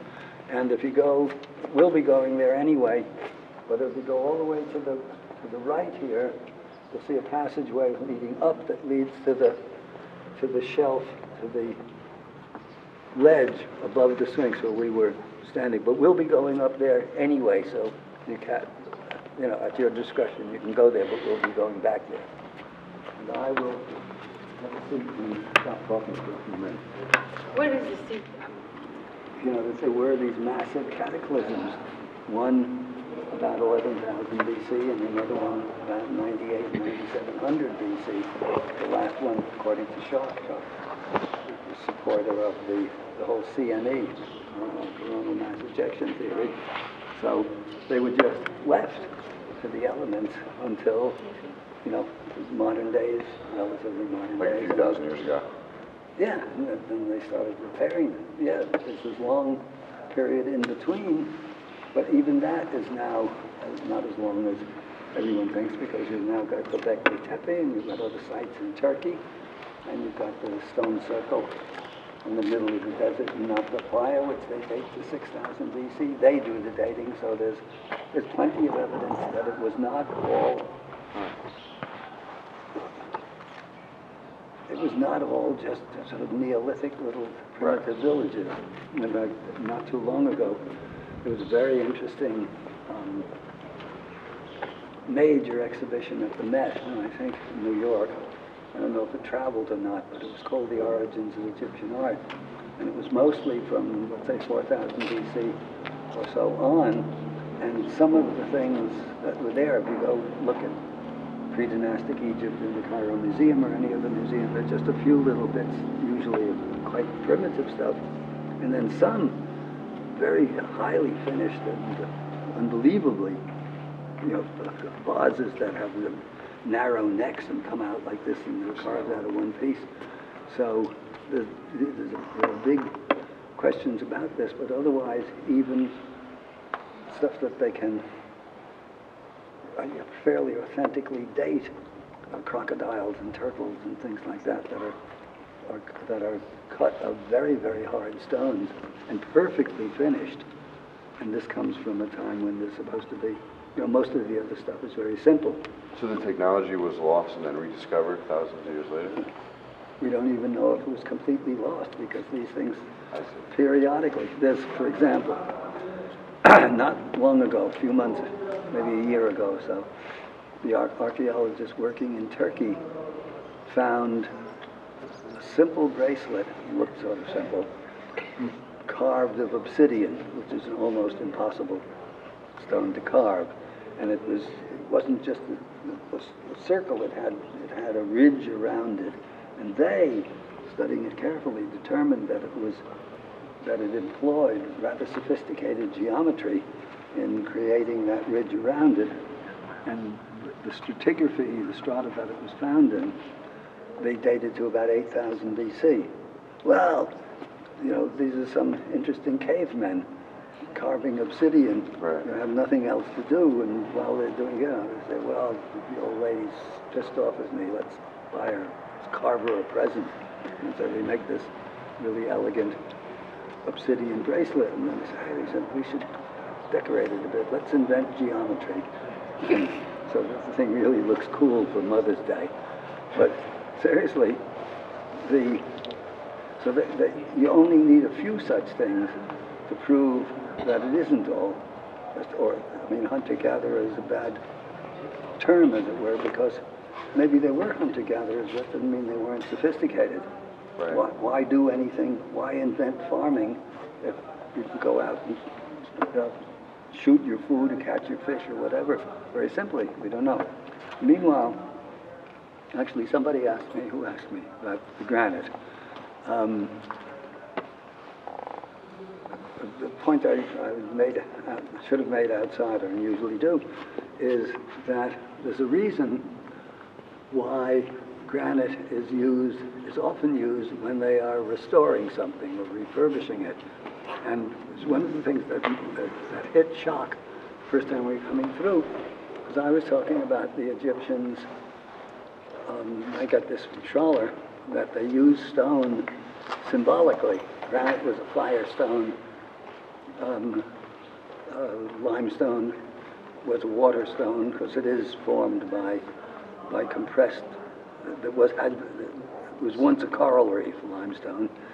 Sandstone from sand is an earth stone, and alabaster, which is the floor here, the alabaster is an air stone. I forget exactly what the process was, but in the formation of alabaster, oxygen has to combine with something or another to give you alabaster. And I said to Jacques, that Jacques was, of course, immediately interested in stone being used symbolically. And I said, granite was often used where it architecturally served no particular purpose and was obviously very hard and difficult to work with and had to be brought from afar. What was the geology of granite? And he said, oh, well, he thought about it. I said, well, it's a stone. It was a stone on the surface that under cataclysmic conditions got enfolded back into the earth under tremendously catastrophic circumstances and melted again and then re-extruded as granite, which is practically impenetrable. And the Chuck said, born again stone. So this is literally true. I mean, this is a good explanation for why they're using granite to repair stuff that architecturally doesn't need it, and is, in certain cases, even counterproductive. And here, for example, you've got a floor made of alabaster, which is a very soft stone. Of course, nobody's wearing combat boots in here when they're making use of it, but it's not a stone that you would think of to make a floor out of. You think of making windows out of it that would be translucent.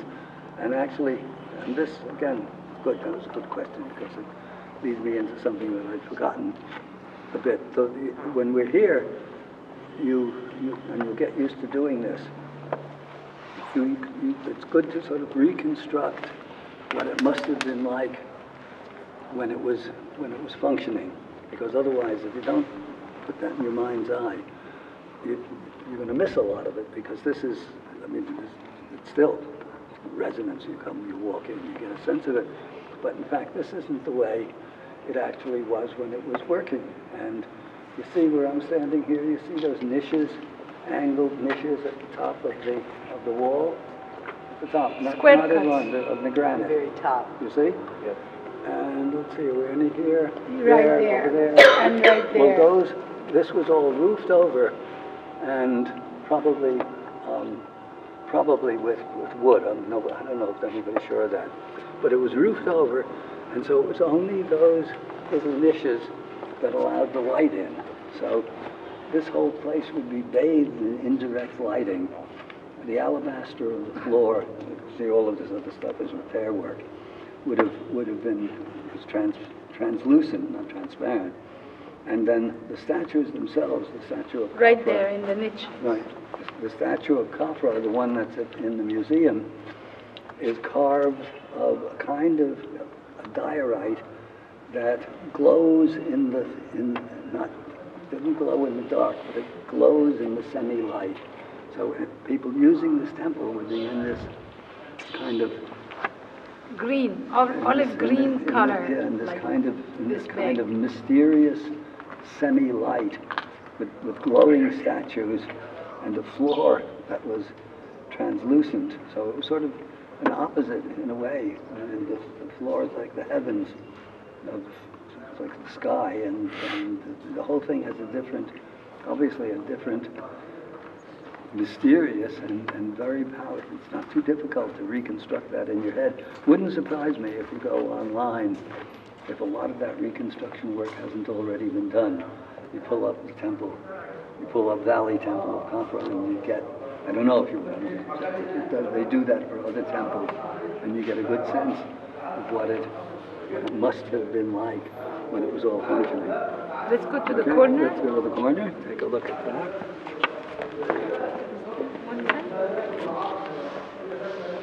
She's a yoga teacher. I'm She a can yoga get up. teacher, I got to be able to get up.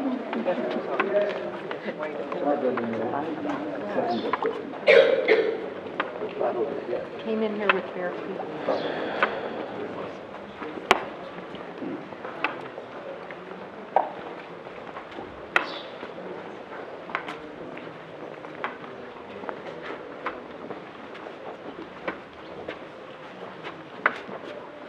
Now, this is one of the major mysteries here. You see these, you notice actually, if you look closely, you see that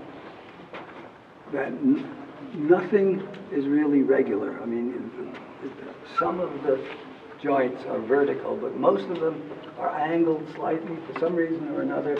Nothing is symmetrical. I mean, each one is form fit, or is cut to fit some kind of a predetermined pattern.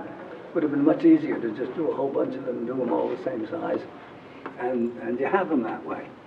But for reasons of their own, they didn't do it. And again, if you look closely, look at the jointing, and you see that there's no space in between. You can't get it. If you scraped out there, you wouldn't be able to get a credit card in the joints. And this is unimaginable. When I come here and I've got stonemasons with me, or contractors or builders, which happens fairly often, and these kinds of details are pointed out to them, it's really mystifying, and you can't really appreciate it till you are here. And then you get a thing like this.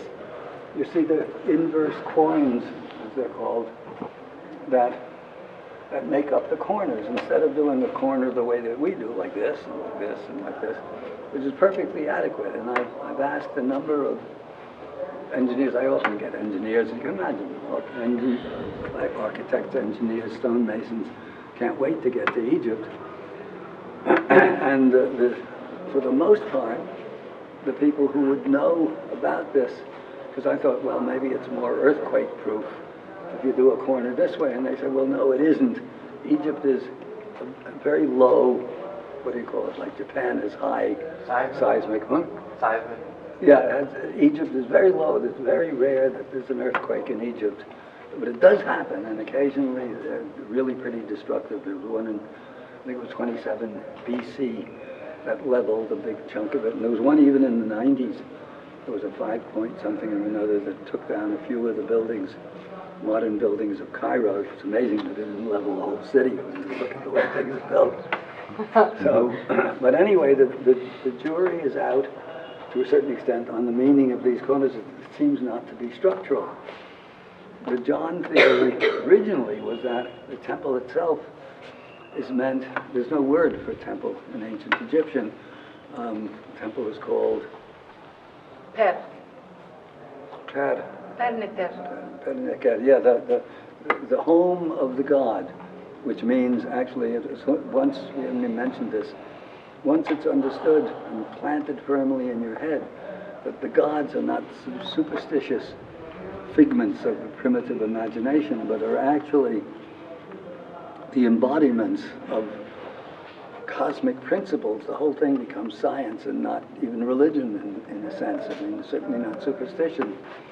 So the temple is a living structure incorporating, there'll be lots more of this when we get to Luxor, incorporating the numbers and geometries associated with that particular principle. Sometimes it can be decoded, sometimes not so easy. But anyway, and the John theory originally was that this was not meant, the reason that these corners are this way is that in nature, there's no such thing as a corner like this. It's like a wrist, it's an articulation, so that the energy, and there's more, I mean, these stones are energetic. I think you can't miss it. In fact, it's an interesting thought experiment that imagine what this temple would be like if the pieces, if the granite pieces of granite were this size. This would be very different. Imagine what it'd be if it were limestone. Exactly the same, but it were limestone. Totally different feel. Imagine what it would be like if it was brick. Totally different feel. Again, the whole thing would, even the same building would have a totally different feel. If you did it, and if you did it, you know, with sheetrock, it would be still different, and it would have none of its resonance anymore. It would be the same form and the same look, and it would be a completely different experience. So, as I said, the idea was that this was an articulate, intended, and they went to a lot of trouble to do this. Remember, in order to produce this, they have to plane away this whole surface. Same applies here. There's a wild amount of work to create a corner when you could just put them on top of each other like that and have a perfectly structurally satisfactory corner. So, and then after I,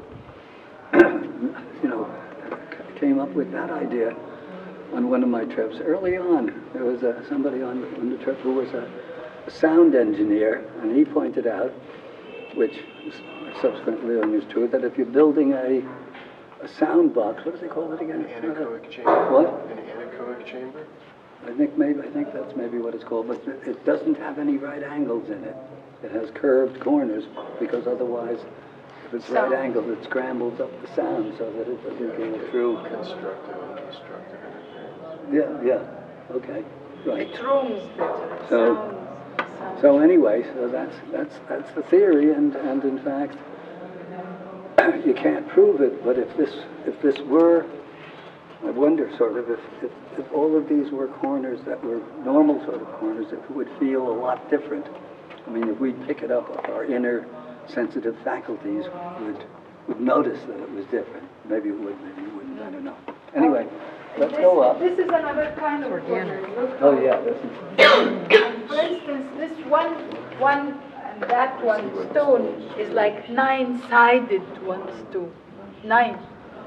here, count them. And there is a hinge up here, so there should have been a door to, for the causeway. That's the very beginning or the end of the causeway. There must have been a connection between the two temples, the valley temple and the mortuary temple, always to the east of the pyramid. So there was a connection, and there is the causeway. Let's climb.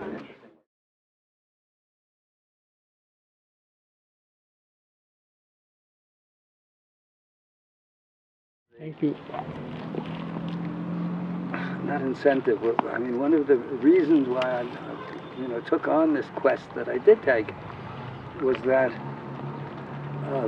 nowadays you're using your computer, and no week goes by where there isn't some disgusting, tiresome little 5-year-old playing Beethoven's violin kind of sonata, standing on his head eating an ice cream cone, or some other 2-year-old kid who's shooting par golf, and all of these amazing kinds of prodigies. I was never one of those.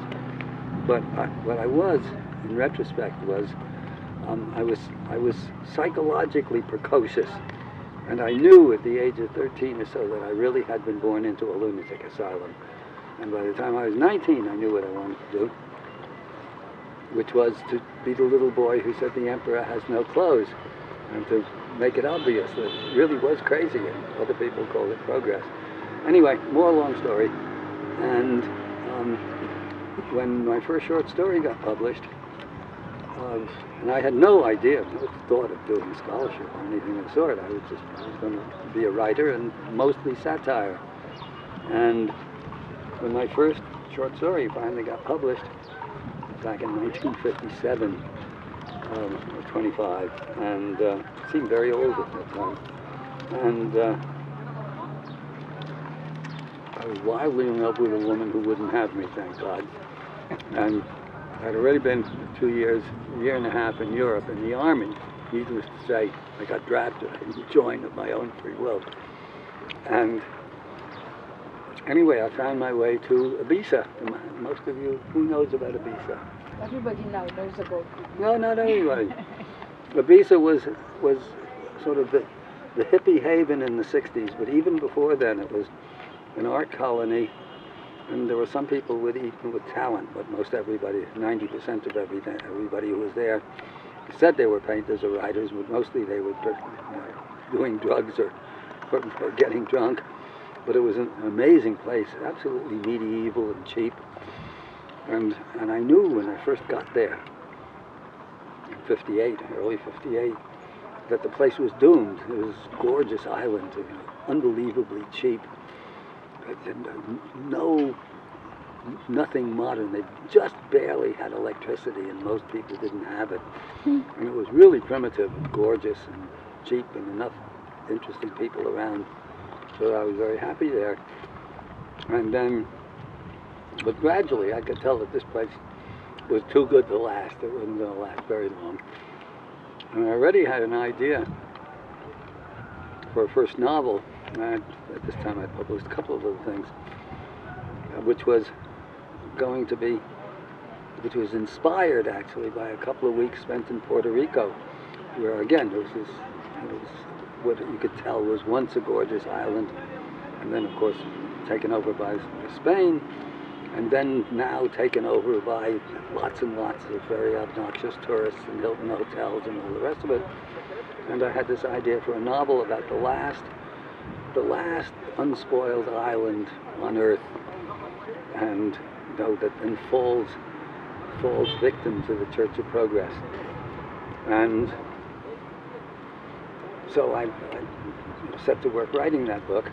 Once I got to Ibiza, and I realized that really the story was, I had my cast of characters. It was us, all of the writers and painters and hangers-on and so on.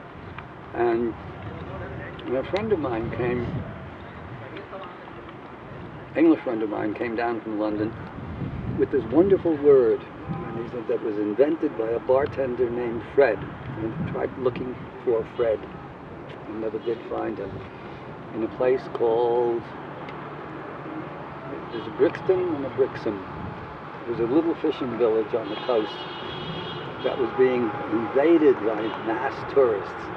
And the bartender named Fred came up with this wonderful word, brockle, for this invasion of mass tourists. And I had thought that was a great word. It just sort of described it. I just, in my book, subsequently published, almost a movie that never quite did, that never quite happened. And so I came up with, the stuff that they're all selling you around here is brockle bait. We live in a grocklocracy. If you hate, fear grockles, that's grocklophobia. There is no grockophilia. Anyway, so this marvelous word came, and I used it in my novel called Oswald's Army, which one of these days will republish. It's worth republishing, I think. Anyhow, and then one thing led to another, and I got involved in Egypt, and wrote Serpent in the Sky, and then the guidebook. Can you speak up, because the voices of all those machines. Well, tell them to shut up. Maybe go here and Anyway, well, he'll be past here in an hour or so. Anyway, so I had fun with the brockle, and then I published a guidebook, and then I thought, gee, having done all this work, I should lead tours on my own. I figured, that was a way out of the interminable financial morass. And so the first trip, and then I had the book, The Oswald's Army, the story of the last possible place where people could live with some degree. John, it's easy. You just grockles or any group of tourists in a bus except ourselves. I said, okay, I can live with that. Anyway, so when I have this clicker, that's the grockle caller. But we are always there before the grockles show we're usually there before the grockle. But this is, what time is it now, 9 or something? Iowa, 10 after. This is unbelievable. When Egypt is running with tourism full, you can't see the ground there. Yes. And the buses. And even this place now, it's been open since 8 o'clock. This temple, and there's nobody. That's terrible for Egypt. Nobody here. Tourism. Good for us. Terrible for Egypt, but fantastic for us. Anyway, here, one of the reasons we come here To show the on head. the side here is that this is a substantial part of the Sphinx theory.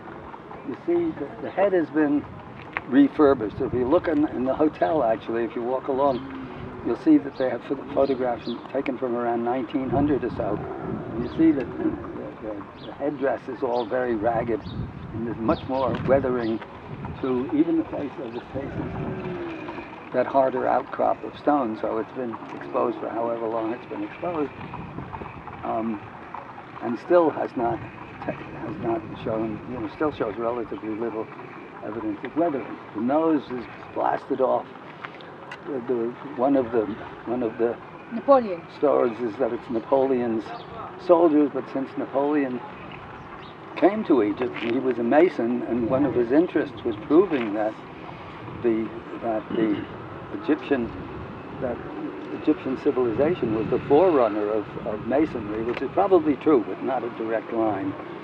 And then others say that it was the Arabs. the Arabs, the Mameluke Beys, the Janissaries of the Sultans, that they blew it off with cannonballs. But really, actually, I got this from Mark Langer, this is not the case. It was travelers prior to the 13th century would talk about the perfect features of the Sphinx, and then about a century later, 14th century, they're talking about it being disfigured. And probably what it is, these are proto-jihadists, some jackasses who are breaking the spirit of the statue, which raises actually an interesting question. If you go to any museum in the world, and they've got Greek and Roman statuary, or any other civilization actually, and you notice how many of the faces are disfigured, the noses have been blasted off. The usual explanation with academics is that, the statues fell over What, all of the statues fell over on their nose? No, this does not make much sense. But to the Egyptians, and probably to most of the other ancient civilizations, the breath of life comes through the nostrils, and the statue is the spiritual. The statue, in theory, contains the spiritual essence, or reproduces the spiritual essence of whoever that statue is supposed to be, is supposed to represent. So if you're tomb robbers or whatever, or from a different religion or something, if you blast off the nose, you, in essence, are killing the life of the statue. And that makes, me anyway, that makes perfect sense. Anyhow, so the head of the Sphinx, when you look at it from here, it doesn't look as, from this angle you can't see how much too small it is for the body. You're up in the block there, over beyond there, and you look down, you see that it's really much too small for the body, and that it's been recarved.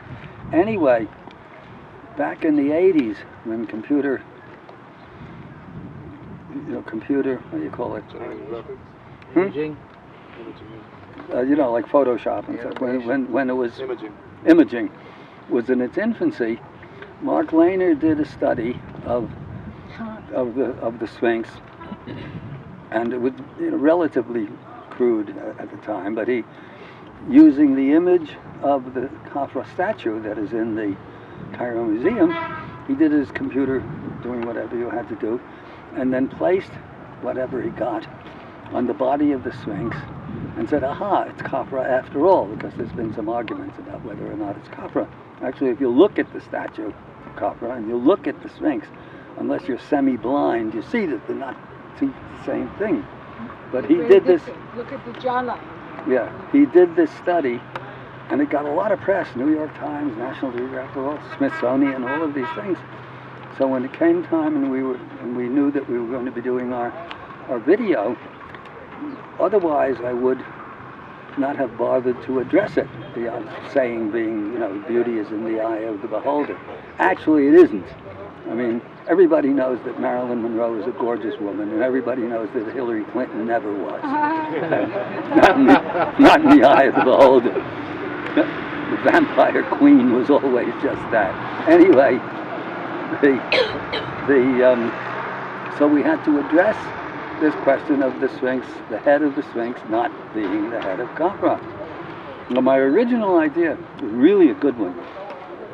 I wanted to use exactly the technique that Lehner had used, but with Elvis, and putting Elvis on the head of the Sphinx to prove that really the Sphinx was meant to be Elvis. But there was a problem with this.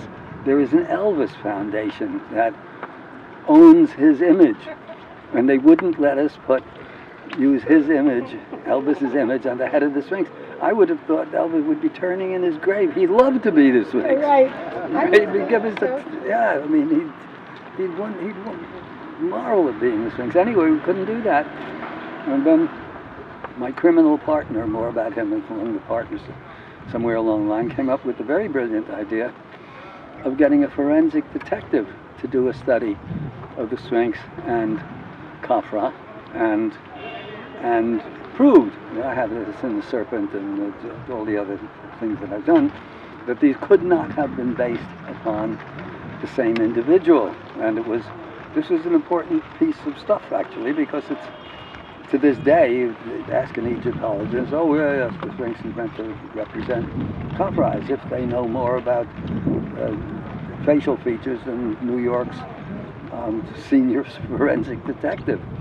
But it was funny because when the results came in, and in the 1900s, many travelers coming to Egypt remarked upon the profile of the Sphinx, and that's why I have everyone up here to look at it, that this does not look Egyptian. Actually, it looks very sub-Saharan African. There's almost no mistake about it. Anyway, the Egyptians, as a general rule, are as prejudiced as anyone else, and they don't want to be told that the Sphinx actually comes from the Congo or somewhere like that. So when the results came through, Boris, who had a sense of humor, my partner, said, wow, this is For the academics, this is bad news and worse news. The bad news is that there was an Atlantis, and the worst news is they were black. So, it's a very good line. And once after Domingo, Frank Domingo is our forensic artist name, came out, published his results. It's in the video, yeah.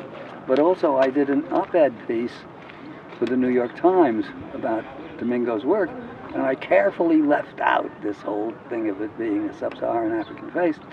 And a few weeks later, the Times, to its credit, published a letter by an orthodontist who's another expert in facial features who said, hey, the Sphinx is a sub-Saharan African face. So I didn't say it, he said it. And he was a white guy too. He was not, he had didn't have an axe to grind. So anyway, case by no means closed because, and the head has been recarved, by whom and when, And with, what? and what, and showing, because the Nubians, they're not sub-Saharan Africans. So this is a real serious anomaly and very interesting.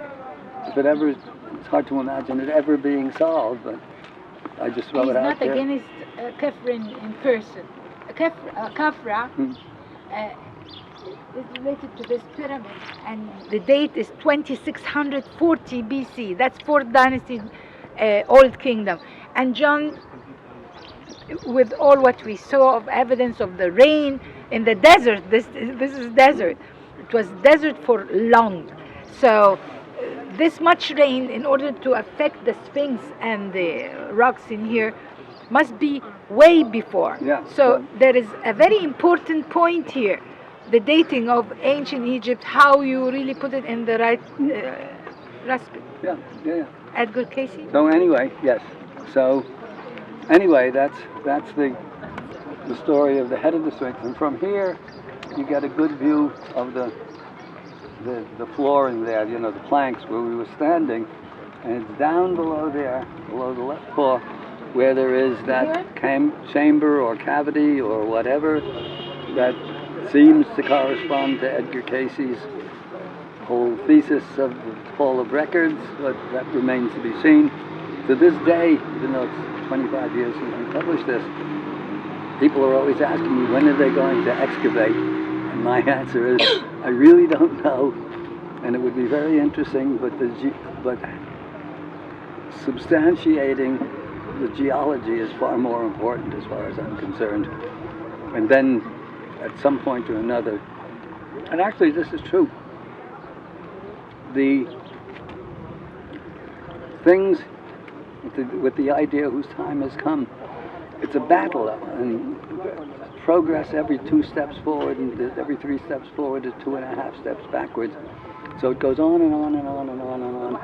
And then suddenly someone comes out with one thing, where the time is right, and all of a sudden the whole thing breaks like a dam, and the evidence comes flying in from all different directions. That's where I think we're close to now, with the idea whose time has come.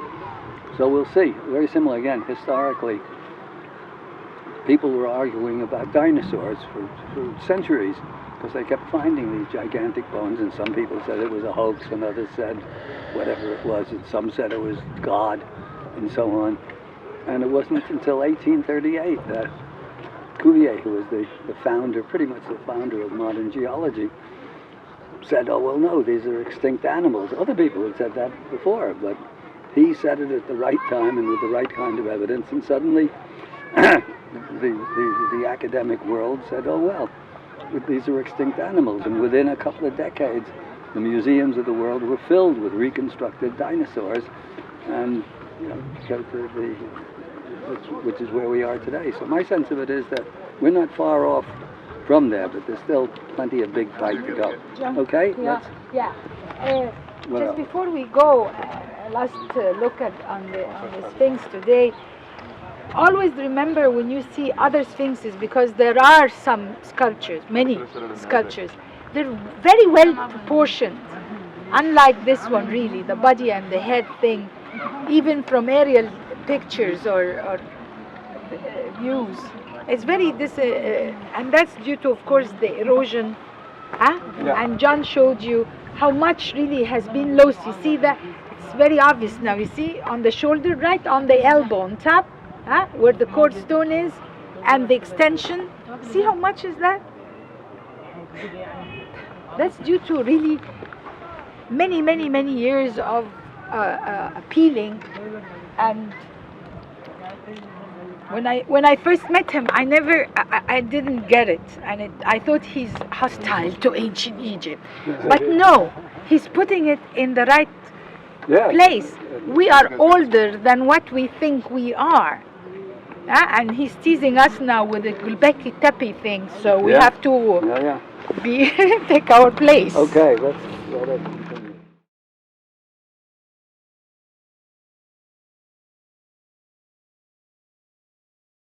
This is a good place, actually, to talk about the question that comes up all the time. How did they do it? What kind of technology was involved?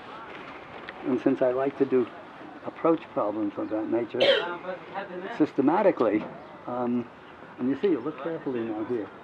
Look at the way those things are jointed into place. And if you look, it looks like the jointing dropped because the weather's kind of weathered out the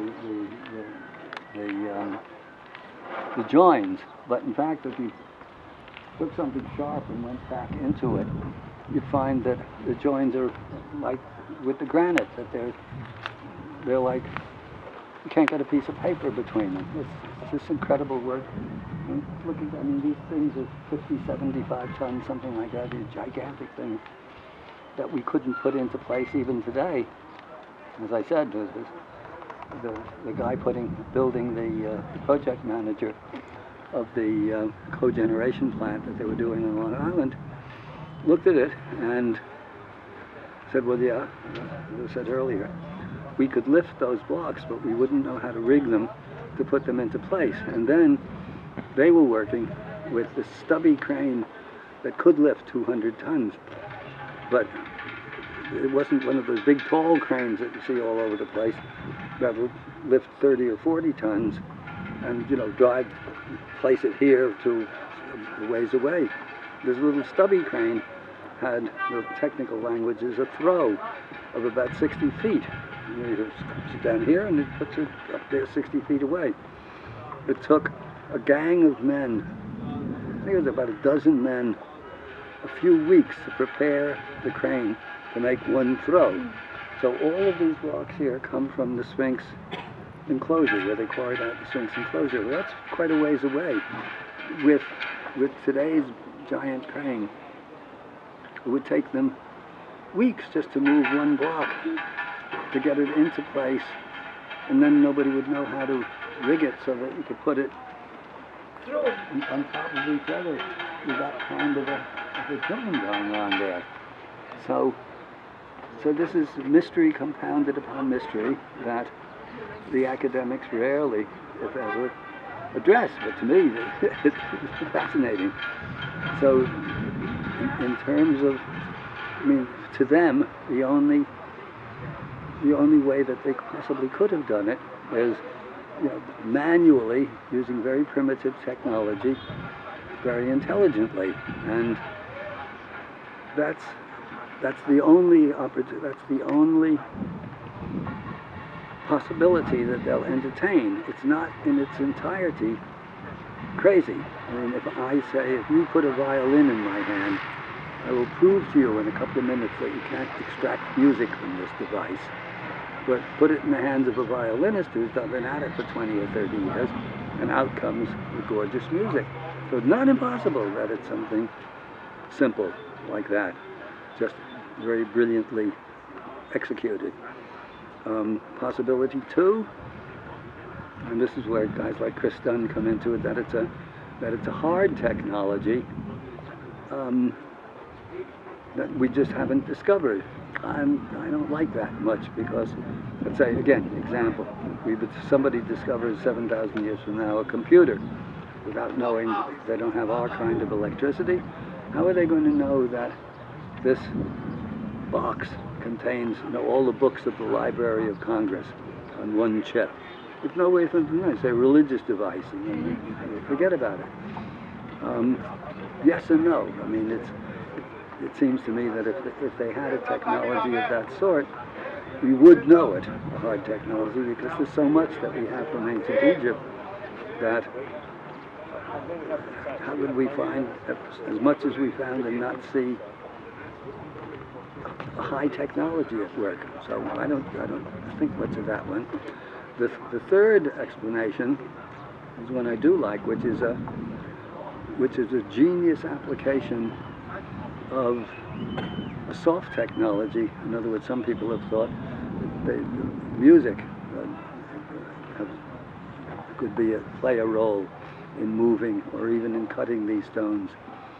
And even though the evidence isn't there, there is really good evidence that people in a higher state of consciousness than ourselves can do physically amazing things. There's plenty of evidence for that. And recently, well, last year actually, I was a speaker at this lecture called Contact in the Desert in Joshua Tree, California. And there are all of the UFO guys who were talking about UFOs, you know, the aliens building the pyramids and that sort of stuff, which I don't buy. But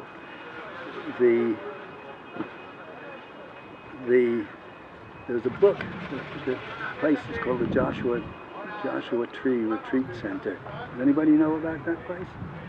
No, nobody.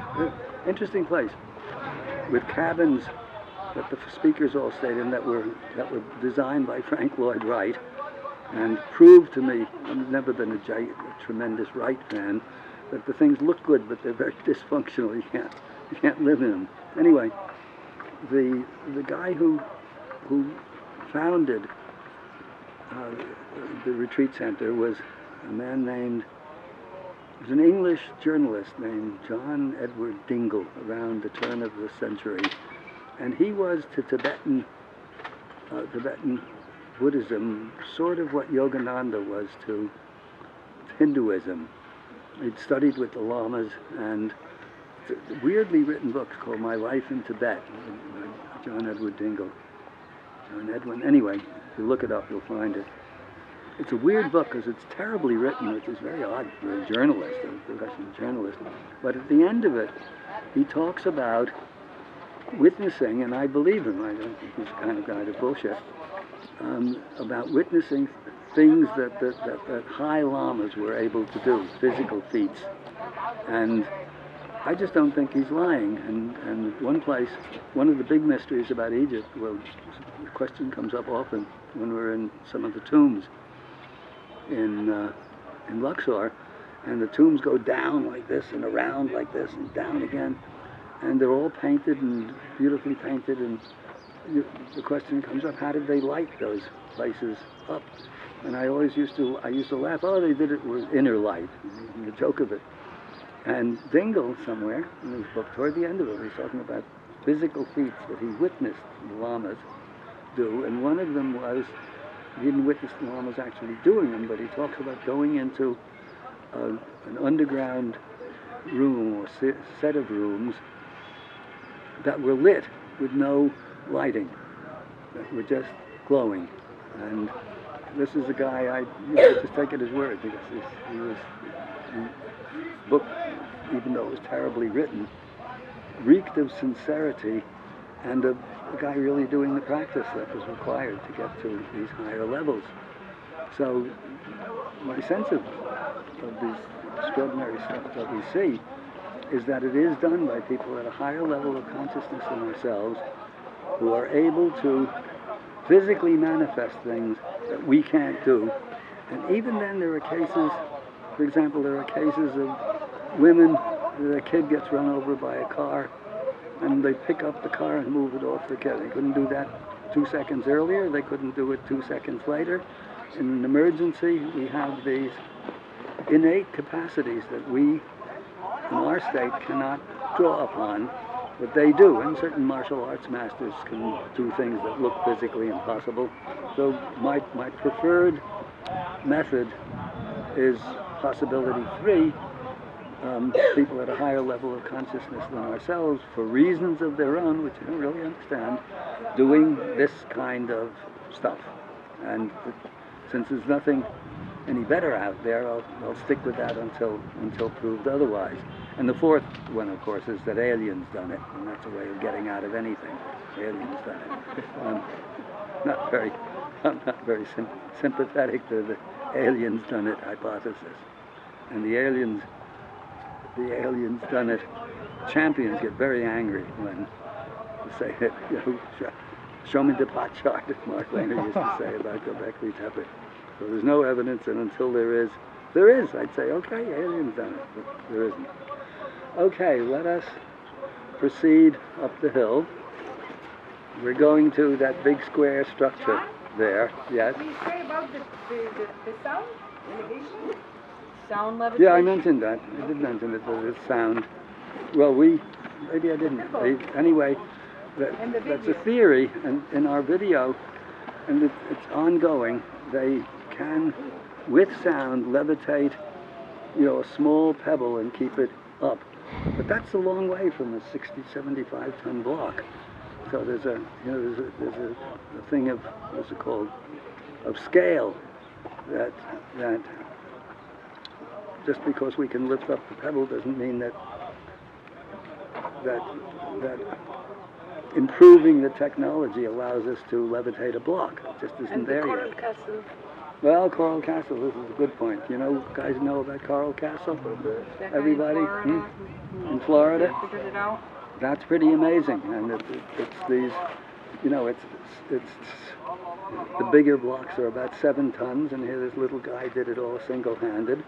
No one knows exactly Ice cream how. cones. Ice cream cone shaped.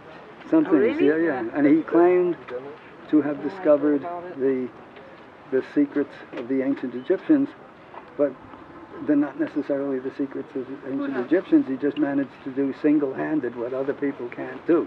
Coral Castle. And that's an amazing place. That's the same as the vibration of the fellow who did the shavings, the lead shavings that formed. Oh, that's different. That's cymatics. Yeah, cymatic that's different. Where form, you see, form manifesting itself out of vibration, which is again a very important esoteric lesson. Everybody know what cymatics are? We're going to do it in Luxor Temple. Let's go. You Okay. can YouTube it. let's go. YouTube it. They have it on. Oh yeah, lots of it on YouTube. And the king was her father. Or what? Yeah. But if you want trying to save stones down. Not the wife of a king. She was daughter. Well, she might have been one.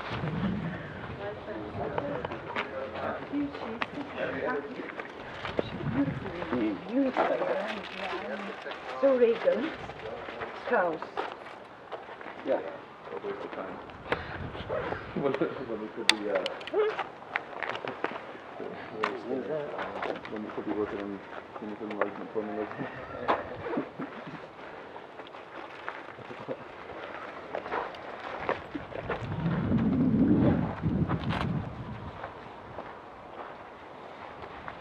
Where is Kiowa?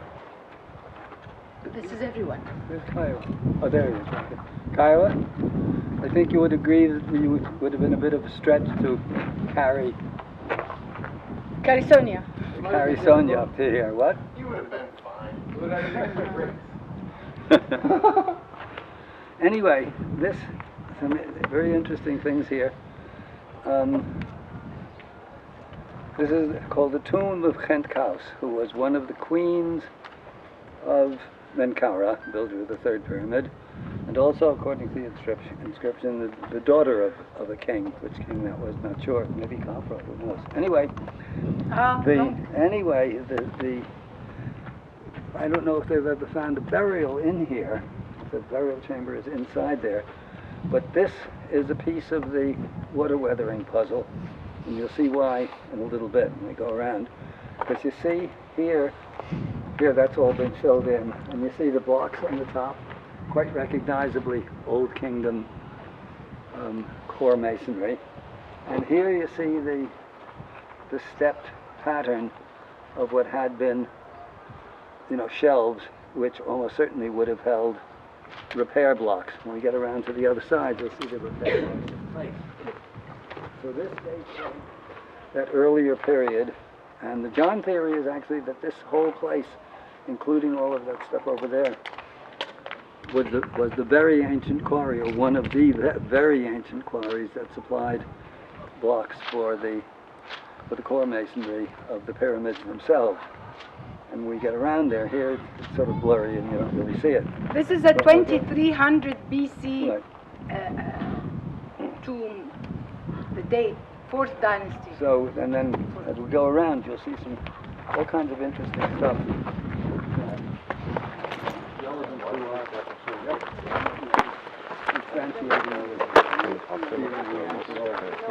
This is pretty early.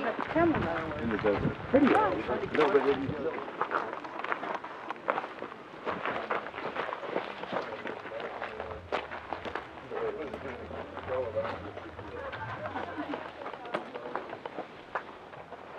now, this is not visually particularly exciting, but from the point of view of the lost civilization hypothesis, it is, because you see this sort of still very visible facade of what that actually is the palace facade, or the reproduction of a palace facade from the very earliest dynasties, first and second, when they were building tombs of mud brick or mud and wattle, and this was the motif that they used. And what you see here is that this has been carved into the sheared off face of this wall, and it's next to impossible to imagine that was carved in any later than the 3rd dynasty or thereabouts. So what that means is that, and it's still very visible, it's well eroded, but you don't see here, in other words, if the Sphinx had weathered into its present condition, this is the same stone as the Sphinx, since Old Kingdom times, weathered into its extreme weathered condition, you'd expect something of that sort on a whole wall that has a motif that hasn't been used in Egyptian architecture since 2nd, 3rd dynasty. So this is actually an important piece of, if we ever get our geologist panel together to come here, this is an important piece of corroborative evidence. Around the other side here, you'll see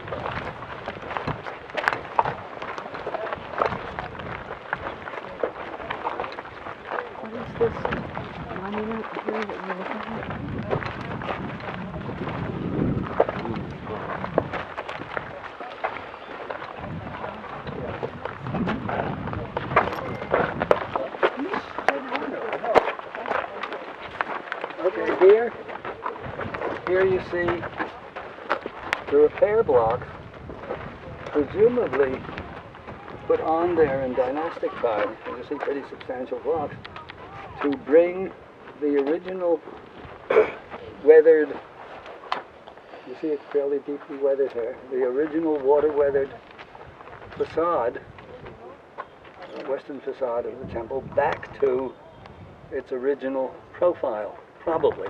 How they know that that's the case, I'm not sure, but obviously there are the repair blocks in, pretty ruinous, but in very recognizable condition. And if that's from Menkaure's, in other words, if these repair blocks are from Menkaure's time, it more than suggests, it pretty well demonstrates that the inner weathered part, you see, and when we go around the other side, you'll see it's more weathered, is much older still. And you'll see in 2 seconds a really good piece of photograph.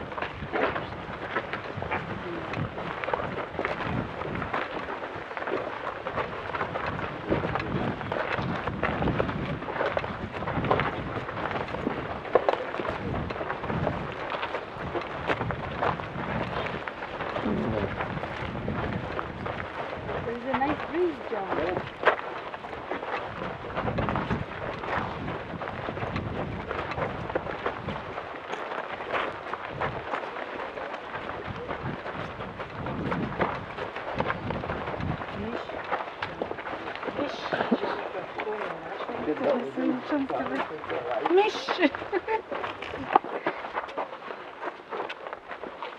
Now,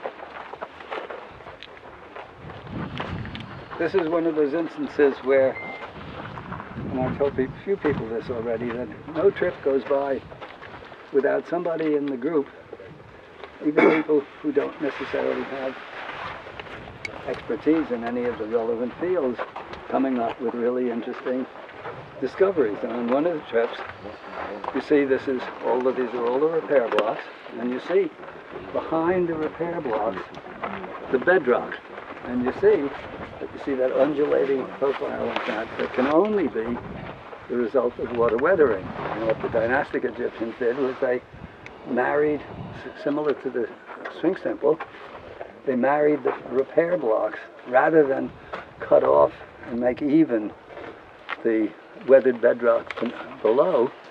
They have honored, as it were, the profile of it and adjusted their repairs around it. And as you see, the repairs come right up to the edge, meaning that whenever that, in other words, no repair, no damage has been done, no further weathering has happened since whenever it was that they put this up like this. And this was noticed by a woman on my trip, one of my trips, named Jennifer. So this is known as Jennifer's Corner. I always like it when people on the trip discover stuff. You know, like if you're an amateur astronomer and you discover a comet, it's named after you. So there's Jennifer's Corner, and we'll see when we go to Saqqara, there's Kenyon's Cavern, and there's all sorts of stuff like that. Anyway, so this is really a very significant piece of the Rubik Cube, of the evidence. And once you see it, you say, well, you know, how can anybody not notice that? And this is a place where, you know, with the obduracy of the academic profession, it's kind of interesting because you tend, I mean, some discoveries are made absolutely by accident. I mean, you're just not looking for it and all of a sudden they show up. But more often than that, what you're looking for tends to be what you find. So, hypothetically, you know, you could be living in South Africa and you decide to go out looking for potatoes. And you walk through the fields and you come back and say to your wife, you know, well, there's no goddamn potatoes. This is nasty glittering stones. What the hell do we want to use with that? So you can walk right by through the diamond mines without noticing that there's anything of value. So the same sort of thing applies, and I even have, I'm not very long on compassion, but I even sort of feel sorry for the academics sometimes when, you know, when confronted by evidence that isn't comfortable. And there's a wonderful story, supposedly true, at least that I read, and you know how funny, I retain certain stories, things I heard as a kid that resonated at the time when I didn't even understand why they were so powerful. And one of them was a little couple of paragraphs in the Reader's Digest thing that we had a subscription to, and it told us a true story that when the great violinist Jascha Heifetz was giving his debut in Carnegie Hall at the age of 11 or 12, in the audience was the then reigning violin virtuoso, who you don't hear much of or any of these days, called Misha Elman, and his friend, the great pianist, Artur Rubinstein. And the story goes that at this concert, the 11-year-old Jascha, when about halfway through, Elman turns to Rubinstein and says, "Hot in here, isn't it?" And Rubinstein says, "Not for pianists." So this is a good teaching tale, because if you're a pianist, if you're an archaeologist, this stuff, things like, even little things like this, that's hot. You have to do a lot of rethinking of everything when you're confronted by a piece of evidence like this. So that's and up here when you look down, oh well, you have to walk down a bit, but you see the bedrock behind it is deeply weathered, not as bad as the Sphinx because it's been leveled off to make room for the repair blocks, but it's quite clearly, in my view anyway, it's quite clearly from that earlier era of whenever the Sphinx was built. So let us continue up the hill.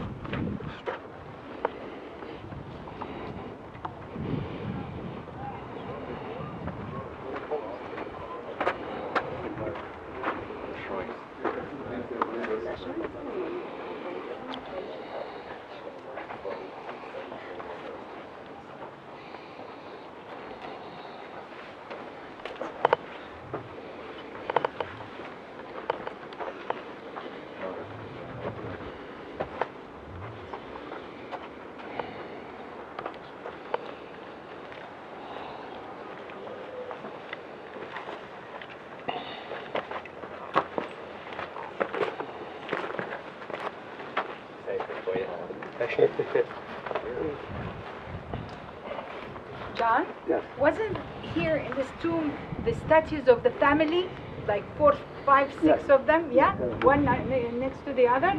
That's one of them. There are others. This happens in other tombs. Just few. Yeah, it's so cute. I don't know, why do they shut it?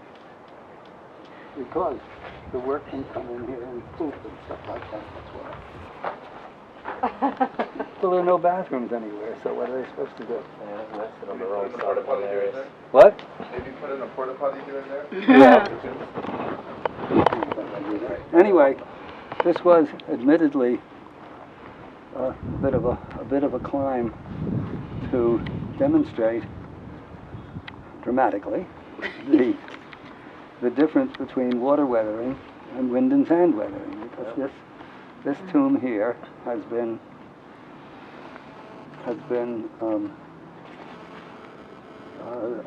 out, you know, it's an old kingdom, 2500 or so BC, and it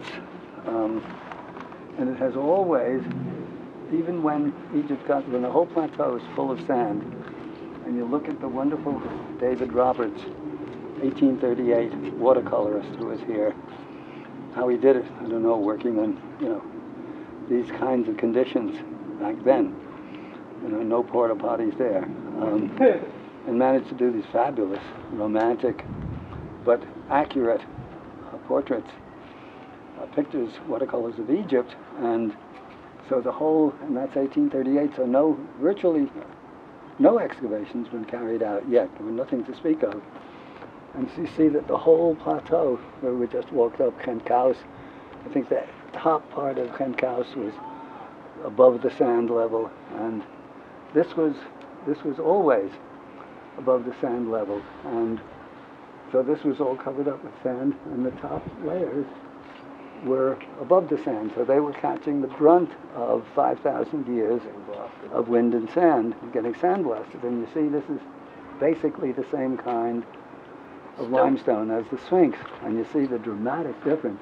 Yeah, this has really been sandblasted, but you see that even at the top, or anyway down a little bit, the up row there, the softer layers have been scoured out, but the harder layers retain pretty much their original profile when you get up far enough.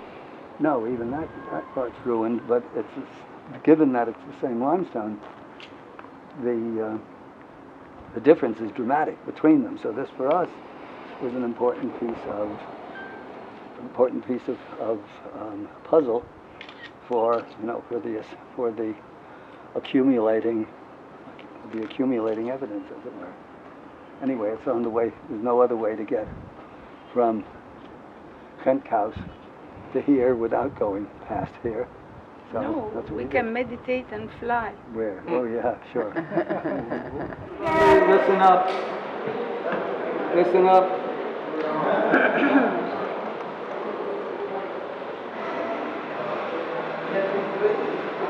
Yalla, yalla. Let's go. Okay. This is the so-called solar boat, which is slightly misnamed. And as we go up around, I'll tell you what the slight misnomer is. It's not a serious misnomer, but it's not really correct. Anyway, this is one of the great major finds of the 20th century. not exactly Tutankhamun's tomb, maybe, but in certain ways, maybe even more consequential, because they always knew that when the pharaoh was buried,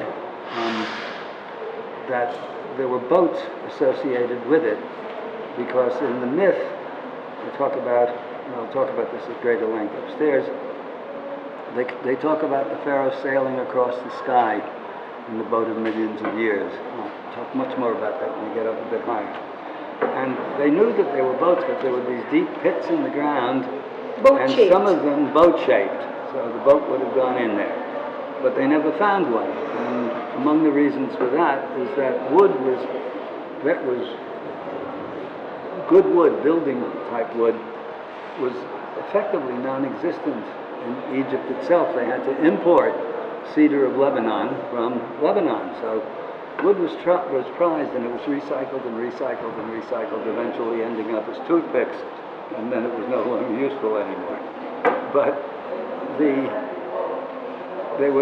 never found an intact boat pit. And back in the 50s, early 50s, they were doing a cleanup job. Here. Right here. There. See the picture? The first one? Yeah, the first one. They were doing a cleanup job, and they sort of swept away some of the top sand or stuff, and all of a sudden they ran across this huge pit, covered over with all of these Slabs. limestone planks, as it were. Anyhow, and they understood, not much trouble, that they had encountered one of the boats intact. And when they took off, there were a lot of very strange things about this. When they managed to get a couple of these loose, which must have been a hell of a job actually, because they're keeping each other in place, they found that the boat was, in fact, intact, but all disassembled like this. And the reason for this, and in fact, I think you even will find this if you're reading a standard book of Egyptology or something. They won't even explore why it should have been disassembled. But there's a good reason for it being disassembled, and that is in the myth of Isis and Osiris. Osiris is, more on this when we get upstairs too, but Osiris is the mortal god. In other words, he's a god in the sense of he's a cosmic principle of the coming and return, but he's also subject to the flesh. And anyway, he gets cut up into pieces in the latter part of the myth, and Isis has to go and find the pieces which have been scattered all around Egypt to reassemble him. And there's a profound significance to all of this story. More on this when we go up there. But anyway, the king, the pharaoh, is the living Horus in life. We'll talk more about Horus along the line. And is also Osiris in death. So the king dies, and Osiris has been all cut up into pieces.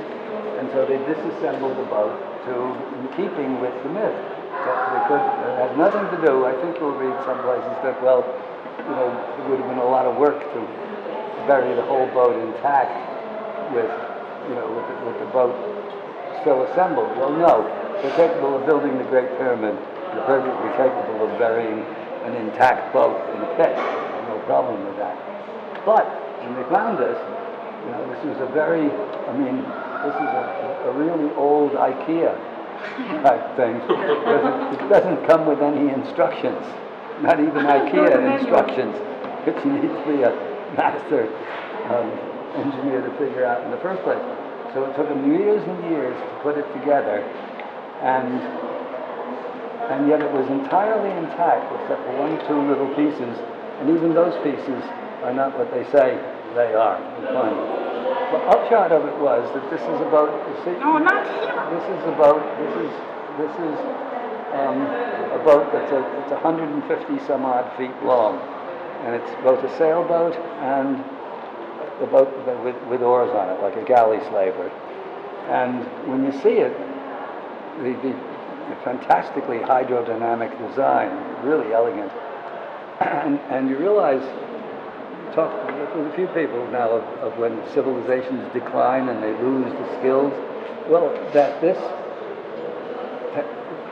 skills that went into this incredible boat should end up with Columbus and those terrible little galleons with high off the water that are less stable than a rowboat. Is sort of amazing, because why couldn't they just keep doing what worked in the first place? But they didn't. It was really mysterious, because, and this also answers, or I wouldn't say that it answers it, but it addresses. This fish helmet is about on its last Falling band. down. That's okay, I have another one at home. It addresses a big problem for the anthropologists and archaeologists about the diffusionism and the they call it independent inventionism, because you find elements of civilizations that are the same wherever you go. The Eskimos have it, and the Chinese have it, and the Australian Aborigines have it, and the Europeans have it, and the Native Americans have it, and in many cases things that are identical or damn near identical. So the one hypothesis is that there's a parent civilization in ancient, call it Atlantis, that is not localized. There's a global civilization that goes down under catastrophic conditions, and the pieces of the knowledge remain with all of these different peoples who subsequently develop it in their own way, in their own culture, but leaving lots of evidence that they could do it. The other one of the independent inventionisms, where everybody came up with the same thing at the same time, which is kind of stupid. But the argument being that, oh well, they had no way to travel across the sea and all the rest of it. Well, the solar boat is the answer to that, because that boat you can go anywhere on. I mean, it's 10 times better than what Columbus managed to get to America in. And when we get up there, I'll explain a little bit about how it would have worked when it was functioning. Well, anyway, took them years to put it all back together, and the photographs along the walls are show it in the process of happening. This is the Ramada from which the Ramada Inn gets its name. Ramada being a shady, sort of a sunshade, right, Carlos? Ramada is a sunshade. This is a Ramada made of I'm not familiar with It's it. woven, it's woven straw, like an awning, basically, an awning. sunshade. Yeah, anyhow. It's the original. So that's the original. 2698 BC. And somehow they say they wet it, so it circulates cool air. Yeah, they wet it, so same principle as the pith The helmet. You pith wet the helmet, pith helmet, exactly. it gets really soaked. It's now dried out over the course of the day, but you keep it on your head, and it dries out, and in the drying out, in the evaporation, it cools your head off. So it's where Brits invented this, and very smart, because if your head is cool, the rest of you is pretty cool. And if it isn't, well, what? Wetting the scars. Well, wetting the scars work too. You put on a turban, but they don't do that. Anyway, and over on the other side is the rope, also 2,500, 4,500-year-old rope.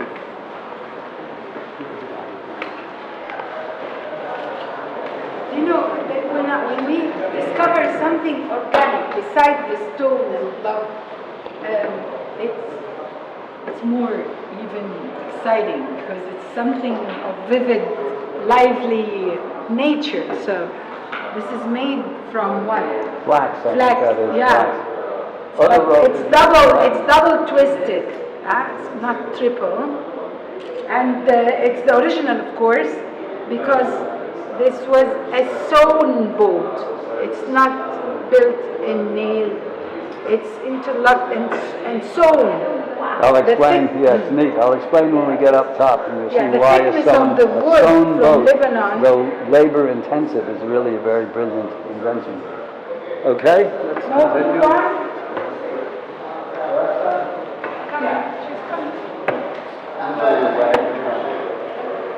There's pictures of when they found the pieces and the ropes and stuff. Yes, these are the blocks.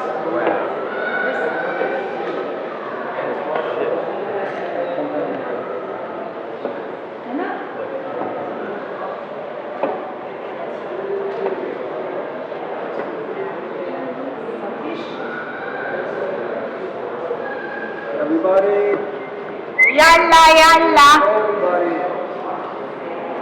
Come on, no straggling. Stragglers and stragglettes will be punished. If I can manage not to straggle, you can manage. So says you. That's right. Okay, now, really, as far as I'm concerned, the big puzzle, because when they, of course, they took, they removed some of these giant slabs in order to extract the boat, but then other slabs they left intact in situ. And this one, for example, now the boat was found entirely intact. I mean, the pieces, but undamaged. And it does rain here, not a lot, but a couple of inches a year. And it looks as though somehow or another these joins, even though they don't look as though they're perfect, were good enough so that no water leaked in over the course of 5,000 years to destroy the wood. To me, this is a big puzzle. I don't understand how they did that with joins. This has got to be original. Some sort of bitumen or something? I don't know. I mean, I've never looked into it, but that's a real puzzle. John, 1 minute, this way. What? This way. I want to show them something. Oh, you know.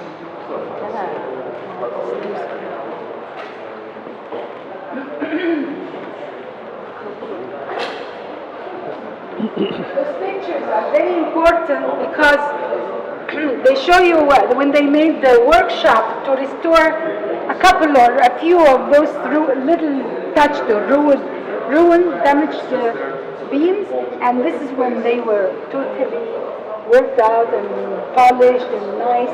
See the holes, see the thickness, and see the size of some of them, huh? So they've sewn them together. Here, this is the transparent polish, and now you can look up. Oh, here it is. Oh, there it is. I was surprised. Very an interesting teaching lesson in architecture, in a way, that when they found this and got it put together, I think they had a contest for design of boat museum, and some Italian firm won it. And on the inside, as you see, it's really fine. I mean, everything works fine on the inside, but outside it's hideous. I mean, it's a real eyesore. The museum he's talking about. The external of the thing is a monstrosity. And how they should allow that to happen, there was no more work to have something that was a pharaonic motif, and exactly the same on the inside. Well, they should make people like John really supervise something like that. Well, because yeah. he has they should, this is, but I'm actually not, we're laughing because we have a suite, sort of a mini suite here, Celeste, myself, and Zoe, and it's a brand new part of the hotel that they've done. And this is the thing, I always laugh. You want to get to an Egyptian hotel quick, within a few years of it being built, because 5 years later everything's falling apart. And maintenance seems to be, I figured out, that the maintenance in Egypt is diabolical. I figured out, John West, I figured out why it is that Egyptians, who built the pyramids after all, and the solar boat, can't put together a bathroom or something without it falling apart. Why? It's genetic.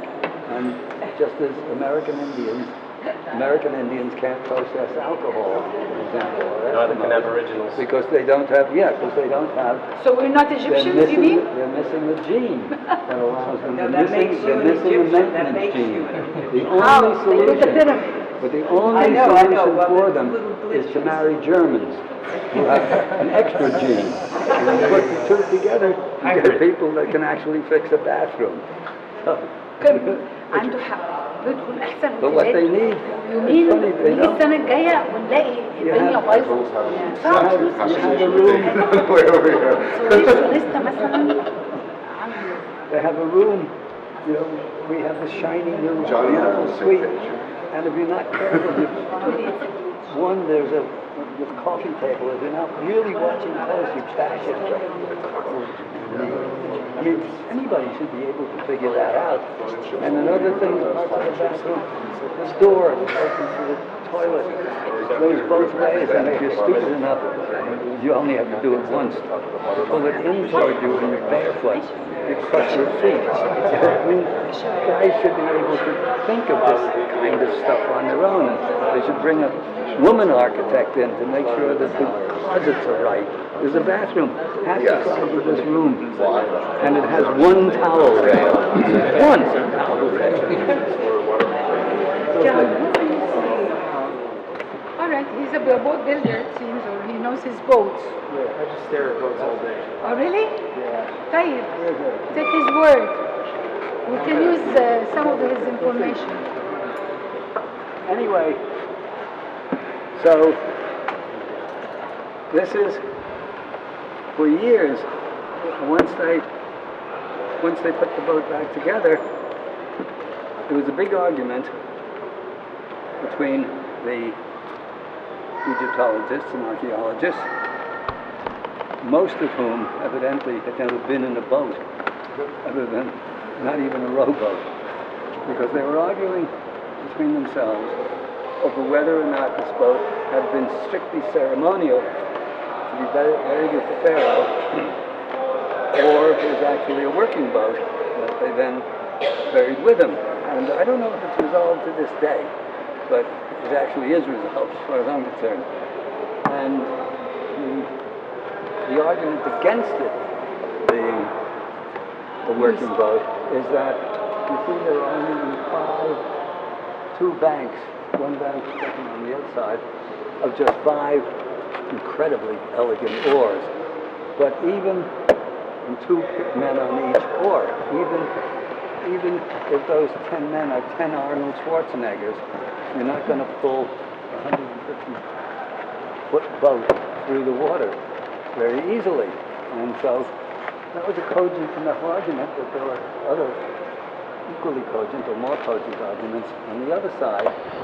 And I'll tell you in a second. But on one of my trips, there was a guy who was a lawyer, I think, but his hobby was building wooden boats.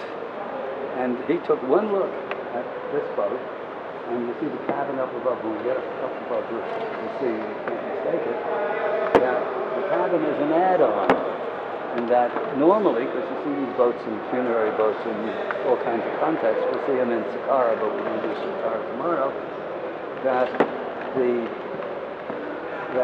you see a row of a solid bank of oars on both sides, and then with that number of oarsmen, then you'll get that boat sailing along just perfectly. And he pointed out because of the lack of weathering to the cabin part above, that it was an add-on. And once you see it, you say, well, of course, yeah, this is the case. So it was a working boat until the pharaoh died, and then they turned it into his symbolic vehicle. Yeah.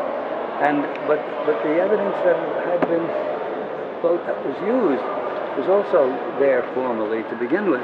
One is that it's been out in the weather a lot. And the second most important thing, noticed by a good friend of mine, who was an international yachtsman. And you see that gouge in the front? Two gouges. You see it right there, one pointing? Where it hit the ground. Yeah, you see it? Where it hit something. No, he hit corals. When he saw it, he said, when it hit, it didn't just run aground on a rock. It ran aground on a coral reef, because that's the only kind of grounding that would produce that This kind gouge. that kind of a gouge. So that means that not only was it used in the Nile or wherever, but it was also used In the Red as a seagoing ship in the Red Sea where there are coral reefs. So as far as I was concerned, that's end of argument. A very, very solid argument. Indeed, my pal was an international yachtsman who sailed around the world on many occasions. What's it called? There's somebody coming by. Yes. Any piece of that coral may still be embedded in there that you could possibly analyze, like where was this coral from? Well, almost certainly the Red Sea, because it won't be from anywhere else. The Well, Mediterranean. the corals in Egypt are in the Red Sea. In the Red Sea. Anyway, so that's as far as I'm concerned, that kind of solves the question of was it used or wasn't it used.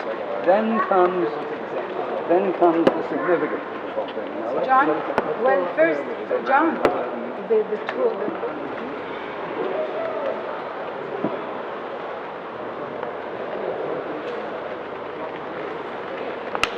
Okay.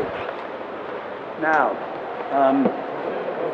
this question of a sewn boat. Until quite recently, in fact, in the Arab and Islamic world and around the Mediterranean, they were still using sewn boats. And though it's very labor intensive initially, the principle is pretty interesting because you see it, and you see in the cracks there, you see the ropes coming through. And of course it looks, would you put that boat in the water would come pouring through. But actually, what happens is that when you put the boat in the water and you leave it there, the rope shrinks and the wood swells. So you end up with a pretty watertight boat. If you look carefully, you see that those joins are all going to sit close together. And they still have to do a bit of bailing out. But the big advantage is that if you have to port the boat, say you want to get to the Red Sea, there's no Suez Canal. How are you going to get to the Red Sea? Well, you untie the boat and put it in pieces, and you have no shortage of porters or donkeys or whatever is going to carry the boat across. And you get it to the Red Sea, you sew the boat back up again, you throw it in the water. In not very long a time, there's your boat ready to roll again. The rapids of Aswan. And or the rapids of Aswan, Yeah, wherever. cataracts. It's a brilliant way of labor Evidence intensive. of like a biological glue, like that you would use to make a composite bow made of fish guts. No, they don't. They didn't do that. They did their sewn boats, as far as I know. That was it. Anyway, now the very interesting and consequential thing of what the boat actually represents, and in the myth, in the pyramid texts, they talk about the destiny of the pharaoh, who is watch out of the way, people Coming through.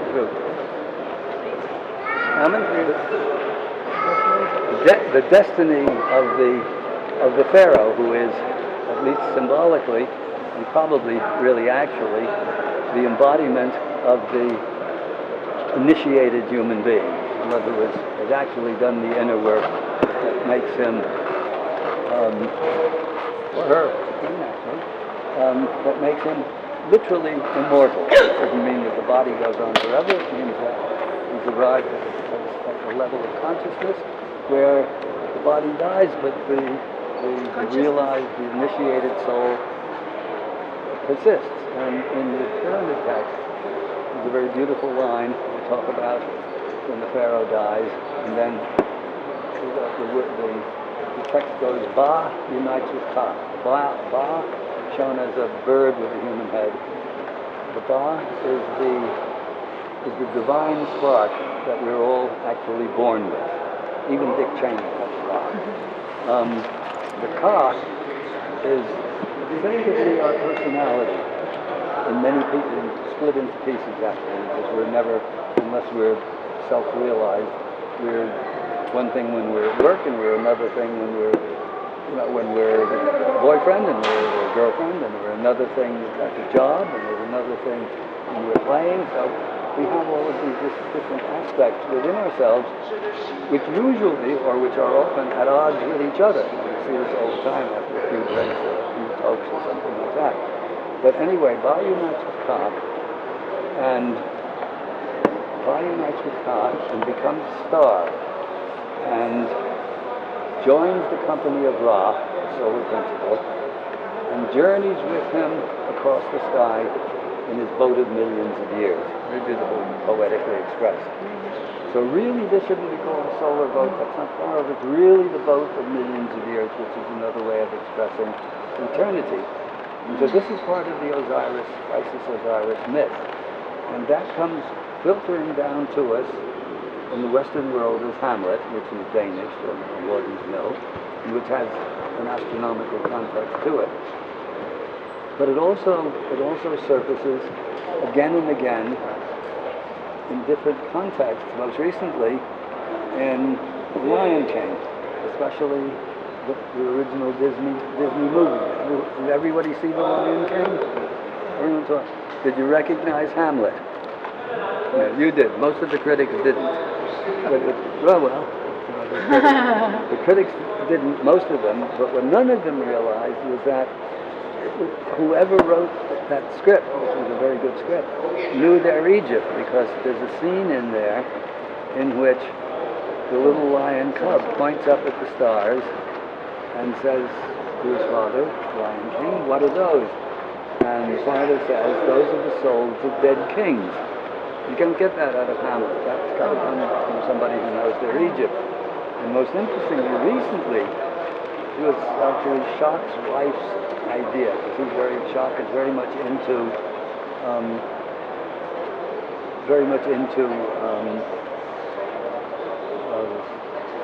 this whole coronal mass ejection hypothesis. And Katie came up with this notion that, I've always also considered that maybe the Egyptians knew what they were talking about. It's unthinkable to an astronomer to say that the stars are the souls of dead kings. But what do they know?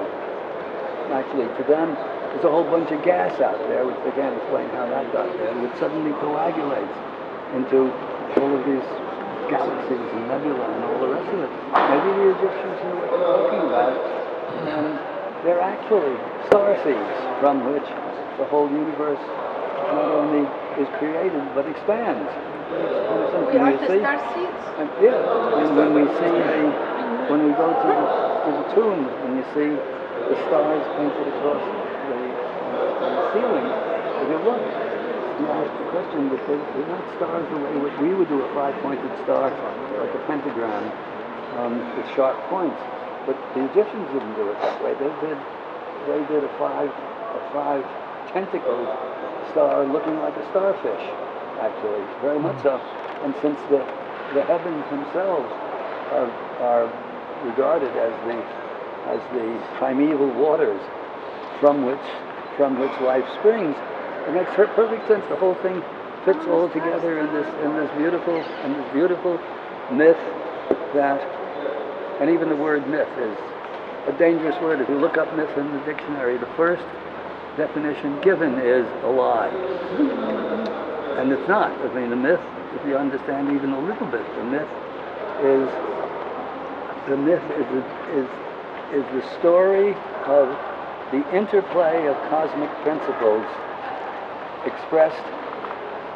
It's cosmology, but expressed as a story that anybody can tell, and that everybody can understand at some level or another. And it works. It's the same myth that they had in Egypt from the beginning, and it works thousands of years later as the Lion King. It works quite beautifully.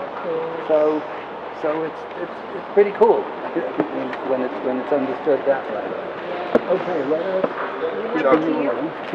John, I missed something. You were saying this boat could be rowed, and then you were saying without the top it could be rowed. Is that what you were saying? It couldn't be rowed as it is now, but it's a cabin on there. Right. And the oars extend the length of the boat. And there was a sail. And there was a massive that's what square it's on thing. the back. And the cabin is put when it became. Everybody, some interesting bits here. When you read the literature on the boat, they often say, marvel that only one piece of all of the rest of the boat, I mean the boat's intact, warped and all this thing, and they point to this little curvy oar here, and it's passed off as the warped oar. But I'm here with my yachtsman friend. They look at that. Oh no, that's not a mistake. That's known as the sculling oar. If you want to get in from a mooring or out from a mooring, you go like this, and you get in, or you go like this, and you get out, and you push the boat according to where you want it, in or out. It's otherwise very difficult to do with oars. So that problem solved. Then these are the steering oars, which they don't have a rudder, they have steering oars. But again, my yachtsman friends tell me that, and it looks kind of difficult to imagine this huge, giant boat being manipulated by those oars. But one of the yachtsman guy was on the Harvard crew when he was at school, and so he knew a lot about. Now he also actually is very interesting. He was a classmate of Al Gore, and I asked him, what was Al Gore like as a classmate? And he thought a minute, and he said, well, he was the sort of guy who, if the professor had not given you any homework to do, would raise his hand and say, sir, I think you've forgotten to give us an assignment. Thanks a lot. Yeah. I thought, that seems to capture the whole thing pretty well, I thought. Anyway, so apparently you have these two steering oars which are manipulated by two divine figures in the funerary text.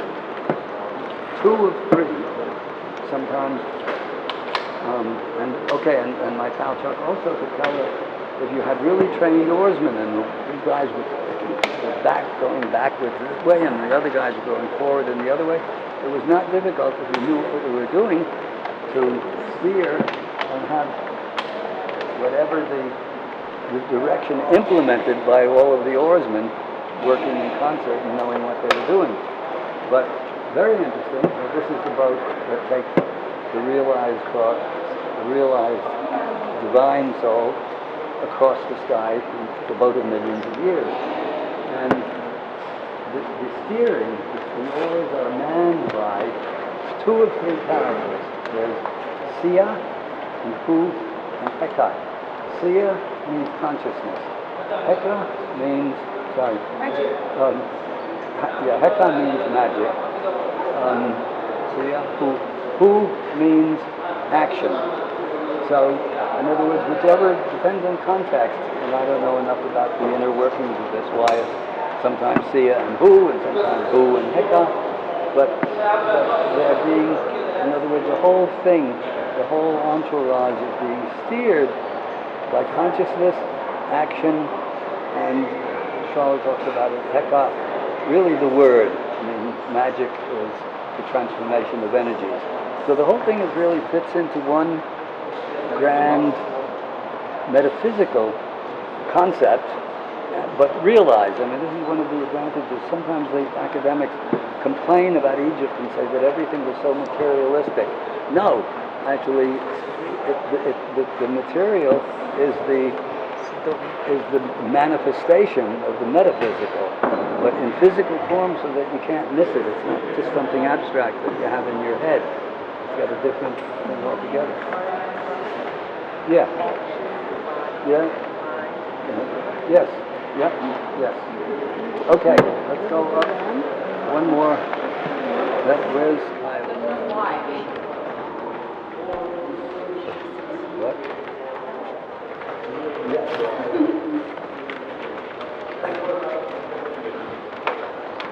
Now, here, you'd think even an Egyptologist would notice the discrepancy between wood on the cabin and the wood in the boat. I mean, it's quite clear that this has not been in the weather for very long, if at all. And the boat is deeply weathered, and it's all the same wood. So this was, I mean, I would never have figured this out on my own, but it was my yacht builder friend who pointed it out. Then some other interesting points here. You see these strange looking poles that will hold up the Ramada, holding up the roof, or the planks there, which would have presumably the Ramada over it, that, keep the cabin cool, even though it's ceremonial, presumably. And notice the shape of those tent poles. I mean, they are tent poles, they hold up the tent, but you don't need them here to hold up. Why have them here? And there are 18 of them on either side, which gives you 36, and 36 are the number of weeks in the Egyptian year, with 10 days each. So it has this astronomical solar connotation. But just remember the shape of those tent poles, because we'll see them again in a number of places. Tent pole is a misleading name. Well, they look anyway, so that's basically, and this over here, this is even before my pal Chuck pointed out the coral reef gouge. So Hyla has noticed that this gangplank, has hit the ground a jillion times to get into that condition, assuming that it's part of the original boat.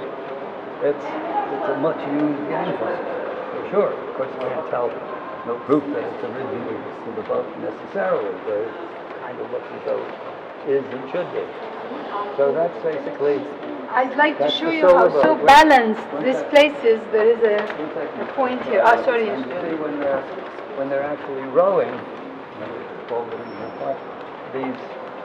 the planking there comes off in sort of in sections, and the guys are rowing down in there to an oar, supposedly. How exactly they know that, I'm not sure.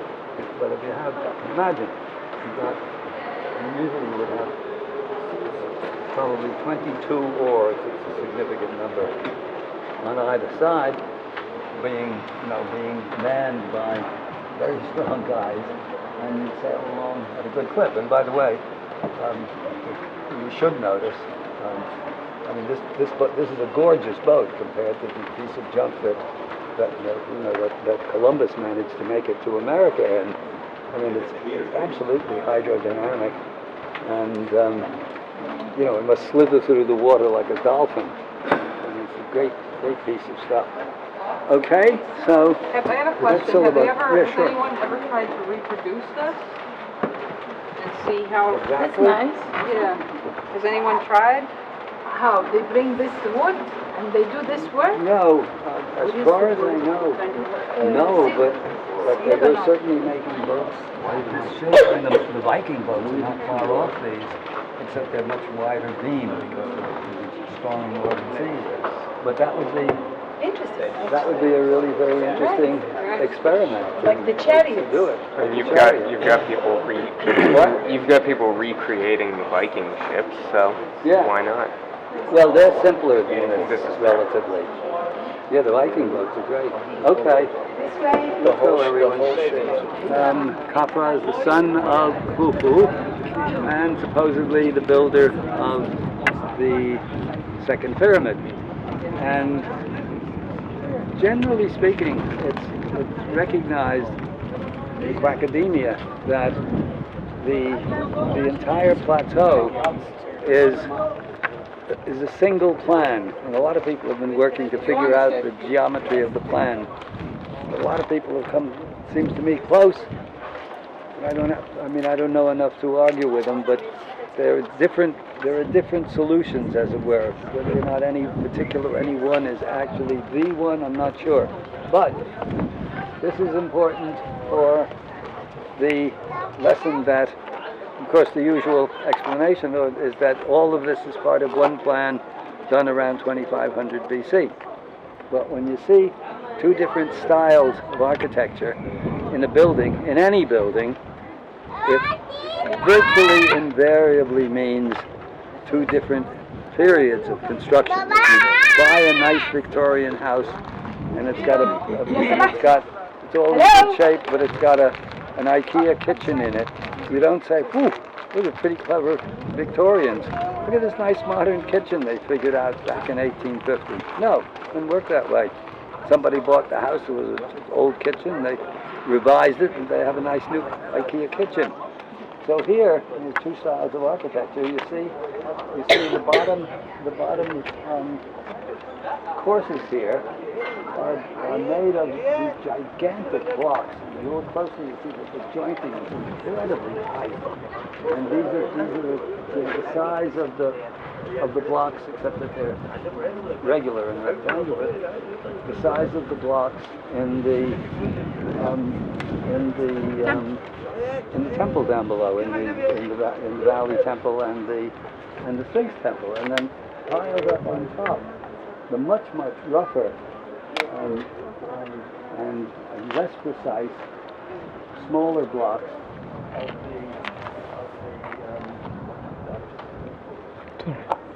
of the core masonry, and all strewn all over the place. You can see are all of this ruined granite. So it's known that the granite covered the bottom courses. Remember, the granite is a refurbishing stone.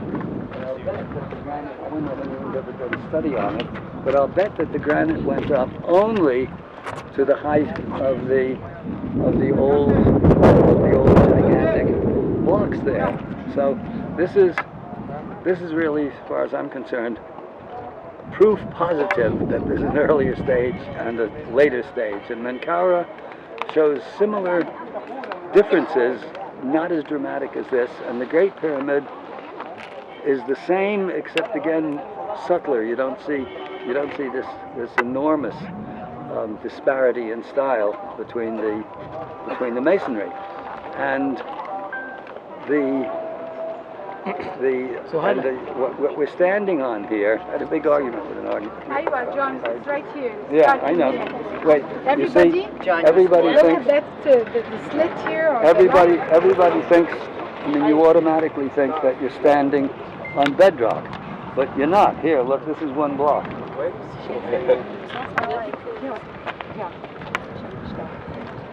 One block. Yeah, look where it ends. Then, now, how's the static?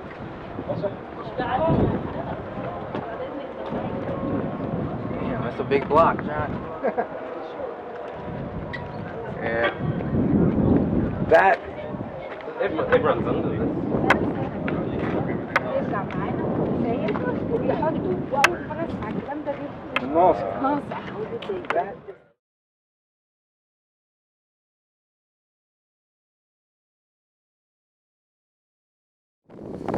This is the edge-on view. You're looking at the gigantic blocks up there. Oh wow! So I'm standing here.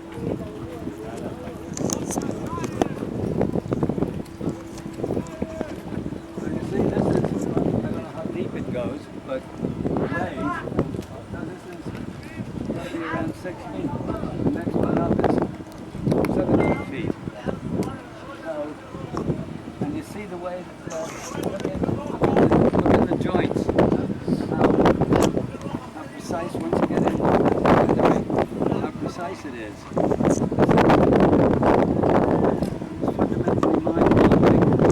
Again, how they did it is one thing we don't know. Why they did it is another thing that we don't know. Other than that, my guess is, and I stand by it, it has something to do with the energetic nature of the entire structure. I can't conjecture, let's say,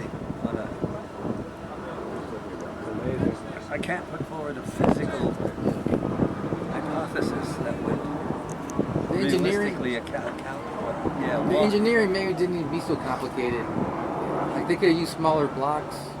They could, why not? They could, yeah. They have to have some good reason why they're using these 250-ton blocks instead of even 1-ton blocks are a problem, but relatively speaking, not.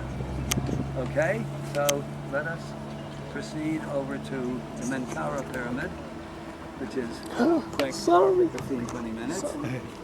And then I'm sure that everybody will be really unhappy about closing out the day and having lunch and being able to sit down. Nobody really wants to do that. But if you doesn't, you got a ticket, you can go wander around the park. Right on. Actually, you don't see it from here. You see it in the overhead plans, but the Khafra Pyramid and the Great Pyramid, if you go draw a line, a diagonal, straight through and continue it, it goes straight through the diagonal of the Great Pyramid. And this one is sort of off to the side a bit and is smaller. Usual explanation is that, well, Menkaure came to power and he wasn't as big and as important as the other kings, so he didn't put his on a straight line. With the other guys, he put it off the side a bit so that it wouldn't be noticed that he was a lesser king. These stupid assholes. they come out with this kind of stuff. And it sticks. Huh? It sticks. It sticks. Oh, we'll have lots more instances of it. And this is where Boval's Orion theory comes into place, because Orion is central to Egyptian mythology. And when you look at Orion, it has two first magnitude stars, and one, I don't know if it's second or third, but it's off to the side and it's less bright. So it sort of demands, as it were, a different kind of treatment because of the configuration. And Boval figured out, and I think he's correct, except that it may well be even more complicated than he suggested, that they represent the belt stars of Orion, and there's a relationship between the belt stars and the Nile, because the Nile was the Milky Way was called the Great River in the Sky. And then it gets complicated because Boval thinks that, I think, he still thinks that the pyramids are all built when they're supposed to have been built about 2500 BC, but that they're commemorating an earlier time. And he uses for this an analogy that, you know, you build a church nowadays, a Christian church, and it's commemorating historically a time 2,000 years ago. But I don't think that's applicable, actually, and I think it's more likely that there are earlier stages of the pyramids and they're commemorating different things at different times, and that this is all very deliberate. I don't have it that clear in my head to expound it at length. I don't have much energy left expounding at length. But meanwhile, this is, I don't buy any of that stuff of, you know, the fact that this is covered in granite is, you know, kind of proof that he's not interested in saving money or work, because the granite, bringing the granite down from Aswan and dressing it, because you see this is left rough, and yet it's not the way it comes out of the quarry. If it came out of the quarry, it would be really ragged. You see that the jointing between the blocks is very careful and exact. I mean, it's done this way for some very clear reason. It's left rough, and we'll see other instances of this where granite is, as I said, I didn't even say it's a firestone because of the way that it formed, and it's used as a refurbishing stone. Now it's known that above, that the higher levels were limestone, and I'm not sure how they know where the limestone started and ended and where it didn't. But if the pyramid is built in stages, and we're pretty sure that it is, maybe the granite represents that earlier stage. And then, we'll see other instances where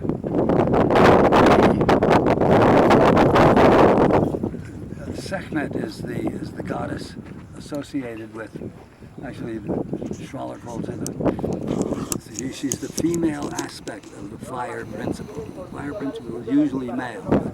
Sekhmet, in her role of avenger and goddess of war and all of these things, is She's absolutely feminine, and yet she has these warlike, Amazon-like characteristics. And there's a myth, I'll talk about it in Dendra, but that this pyramid is, the granite here, left rough the way that it is symbolizing her fiery and untamed nature.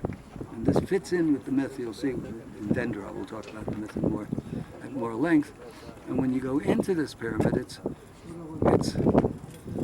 the next most interesting after the Red Pyramid, which we go in Saqqara, and the Great Pyramid, which we go in when we come back. Menkaura is maybe the next most interesting. It's all granite on the interior, and it has, somebody suggested, and I forget who it was, that its purpose is in some way or another sexual initiation, which makes kind of sense when it's the whole interior is granite, and granite is associated both with fire, of course, as a firestone, and with sexuality in terms of Sekhmet. Makes sort of sense, but it's not precise enough, at least nothing that I've read, to really say definitively that it's this but not that. I don't know either.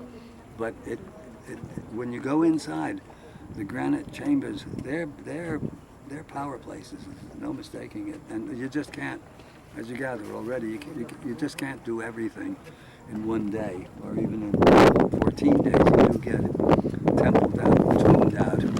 But anybody, having extra time or another trip, or doing the same thing, you can do something else and go and explore the Menkaura pyramid. It's a powerful place, and relatively accessible in that you don't have to go down very far to get to these strange, powerful granite chambers, not like the Great Pyramid or the Red Pyramid. You'll see.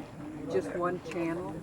One channel down? Well, just one, but there's another one that's blocked off, and that's inaccessible, which is one of the reasons why I'm pretty sure that it was also superimposed upon something that was there earlier, and not exactly recycled, but recommissioned to serve a purpose that maybe it served in the past, but that was not appropriate to the time when it's undergoing its second stage. We don't know. But again, it's the sort of thing that keeps Egypt interesting. Practically nothing is ever definitive, except that the academics are almost definitively wrong most of the time. John? What? I believe this is the last of the greatest pyramids. Right after this, the fifth dynasty started. It went down, and it has a different. We'll see this at Saqqara. It went. Yeah, it really. So he is the last It really degenerated in a hurry, which is odd. But it degenerated in a very strange way, in that they either lost or deliberately didn't maintain what was involved in building a true pyramid, because when you see Saqqara, it's relatively crudely put together. See the Great Pyramid, Copper Pyramid, this one, they're built in such a way, they're like this. Say this is the base, and then one course in like this. That's the next range, and each of the paving stones, the casing stones, rests on its own base. So there's effectively no vertical thrust of the pyramid itself. Later at Saqqara, which is built in stages, that's no argument about that, but when the earliest stage was, there's plenty of argument. But when you get to the 5th and the 6th dynasty pyramid, you see that they're built on each casing block does not rest upon its own sitting, but it rests upon the one beneath it on a batter like this. So it's but that gives a tremendous amount of vertical thrust. So one, and it's heavy. So one tremor of the earth, one bit of earthquake, or even just a couple of weak stones, and the whole thing goes and crumbles to the ground. And they've got to know this when they're doing those 5th and 6th dynasty pyramids. But for whatever reason, But then the pyramids that were built in the 5th dynasty, they're the ones that started the pyramid texts. And those, all the pyramids before them were plain inside. Yeah. Hardly nothing is there except almost for, like the Saqqara has yeah. a few things. But otherwise, yeah. So there's Plain. wherever you look, it's mystery piled upon mystery, and so little that's really definitive apart from really the measures of the pyramids, and even then they argue about that. The measures are the measures, and that's pretty accurate. But why they are what they are, why Menkaura is smaller in the first place, well, okay, Orion, but why that amount smaller? Nothing is accidental, and all is fascinating. And as you see, when you're here, you get standing here in front. If I talk about this at a lecture, you say, oh, well, yeah, okay, maybe, but when you're standing in front of it, the place exudes a power. Yeah. And if this were, in fact, you look at where the entrance is there, you see that bit there has been nice and neat. smooth. Yeah. And the usual explanation as well, it's smooth because they didn't get around to finishing it because the king died. They don't know that. It's The king died. prettier. But no, it isn't even that. That's finished. Somebody represents part of a finished process, and this is left rough, but deliberately rough, symbolizing something very other. And as I said, you can't miss the difference in feel between this and, let's say, the Khafra pyramid, or Great Pyramid we haven't seen yet. But it's unmistakable that it's got a different energy and a different power to it. Exactly why and what they mean to accomplish that we don't know. John, maybe they have finished the entrance for carving and some writing, because I see some left over, washed away, some writing. The other side has the same thing, actually, And it just a has little a bit in the cartouche. center, a little bit in the center. Maybe the king's name. Did you say it? Yeah. I don't know. I'm not sure. Anyway, Did you see the boobs? Yeah. Sort of God messed bless up. the boobs. Why did you not mention them yet, John? I didn't want to be impolite. Well, No, Follow her out, mate. nobody really knows why there are these strange protuberances on there, here and there. It has to be deliberate. Why they're Yes. doing that, not here. pattern. Who knows? What's this hole here? The Romans did that? On the top, nobody knows who did it. The but big gash in Maybe- the middle of it. Maybe almost certainly robbers. tomb robbers, Yeah. looking almost certainly, but nobody really knows. Now, Looking for buried treasure. So, is anybody interested in lunch? yes, let's go. Nobody.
Are these original?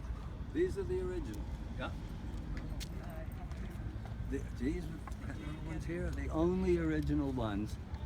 And if you look at them, particularly at the, at the joints, They seem they stuck to each other very closely. they seem as though there's no, there's no. Oh, these are the ones you mentioned in your book? Yeah. Oh, I see. See, I mean, you can't. Yeah, but okay. Take your time, sir. See, you can't get a card in between them. There's no. Let's see, here was a better one. There is a here. This was here. You can't get a card between these things, and they're 15 tons each. That was my question, because if they have a little cement or some kind of well, they mortar. would have, that's right. They would have had a little bit of mortar, but as I said, that doesn't hold anything in place.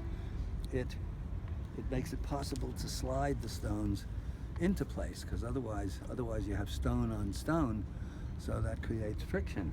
I see. But I got it. Anyway, that's the thinking on it. This is the only place they have it. This Mhm. in Only the whole place pyramid. in the whole pyramid. And the standard story is, which I've always bought because I don't. I would say I bought grudgingly, because I don't have any alternative, is that they pillaged these in order to build that the pharaoh Al-Mamun, who cut in the opening that we go through now in 932 AD. Pharaoh or Sultan? Sultan, sorry, Sultan, yeah, the caliph, whatever his title was.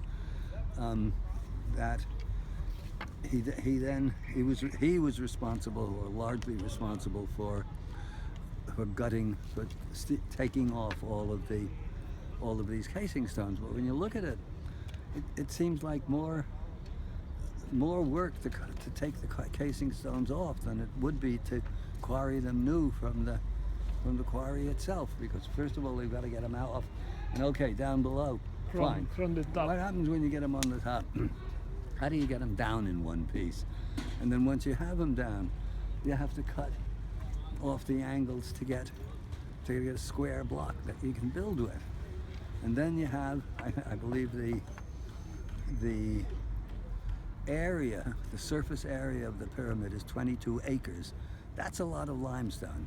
You should be able, and if you examine all of those mosques and bridges that was supposedly made use of the limestone, to pretty much figure out where these 22 acres of blocks were used. So where and that? To the best of my knowledge, nobody's tried to do that. It's just accepted as a given that that's what happened to the pyramid, to the block. So what happened with those with that casing stone? No one knows. Well, that's the point. I mean, I'm saying I'm not necessarily disputing the standard story, but I am saying that nobody that I know of has given any evidence of how and where these blocks have been used, particularly when you're thinking about 22 acres of blocks. It's not as though they're just a couple. Got it. So I thought someone has identified it. As far as I know, not. But it's a pretty big subject, and you can't be familiar with everything. And until and unless someone, and it's not going to be me, someone goes to the trouble of researching it, there are kind of library. There are massive, I forget what you call them, indexes of Egyptological, the whole of Egyptology, because it's not as though it's physics or something like that. It's, as disciplines go, relatively manageable. So if you go into them, and maybe some of them are now online, and Google up the pyramid casing stones of Great Pyramid, maybe you'll find somebody that's done a serious study of them and can point to evidence that proves that they really were used in rebuilding old Cairo in the 10th and 11th centuries. But until then, I'll have my doubts, put it that way. Thanks. Okay, let's head over there. Careful, don't walk backwards. You're not far off a ledge.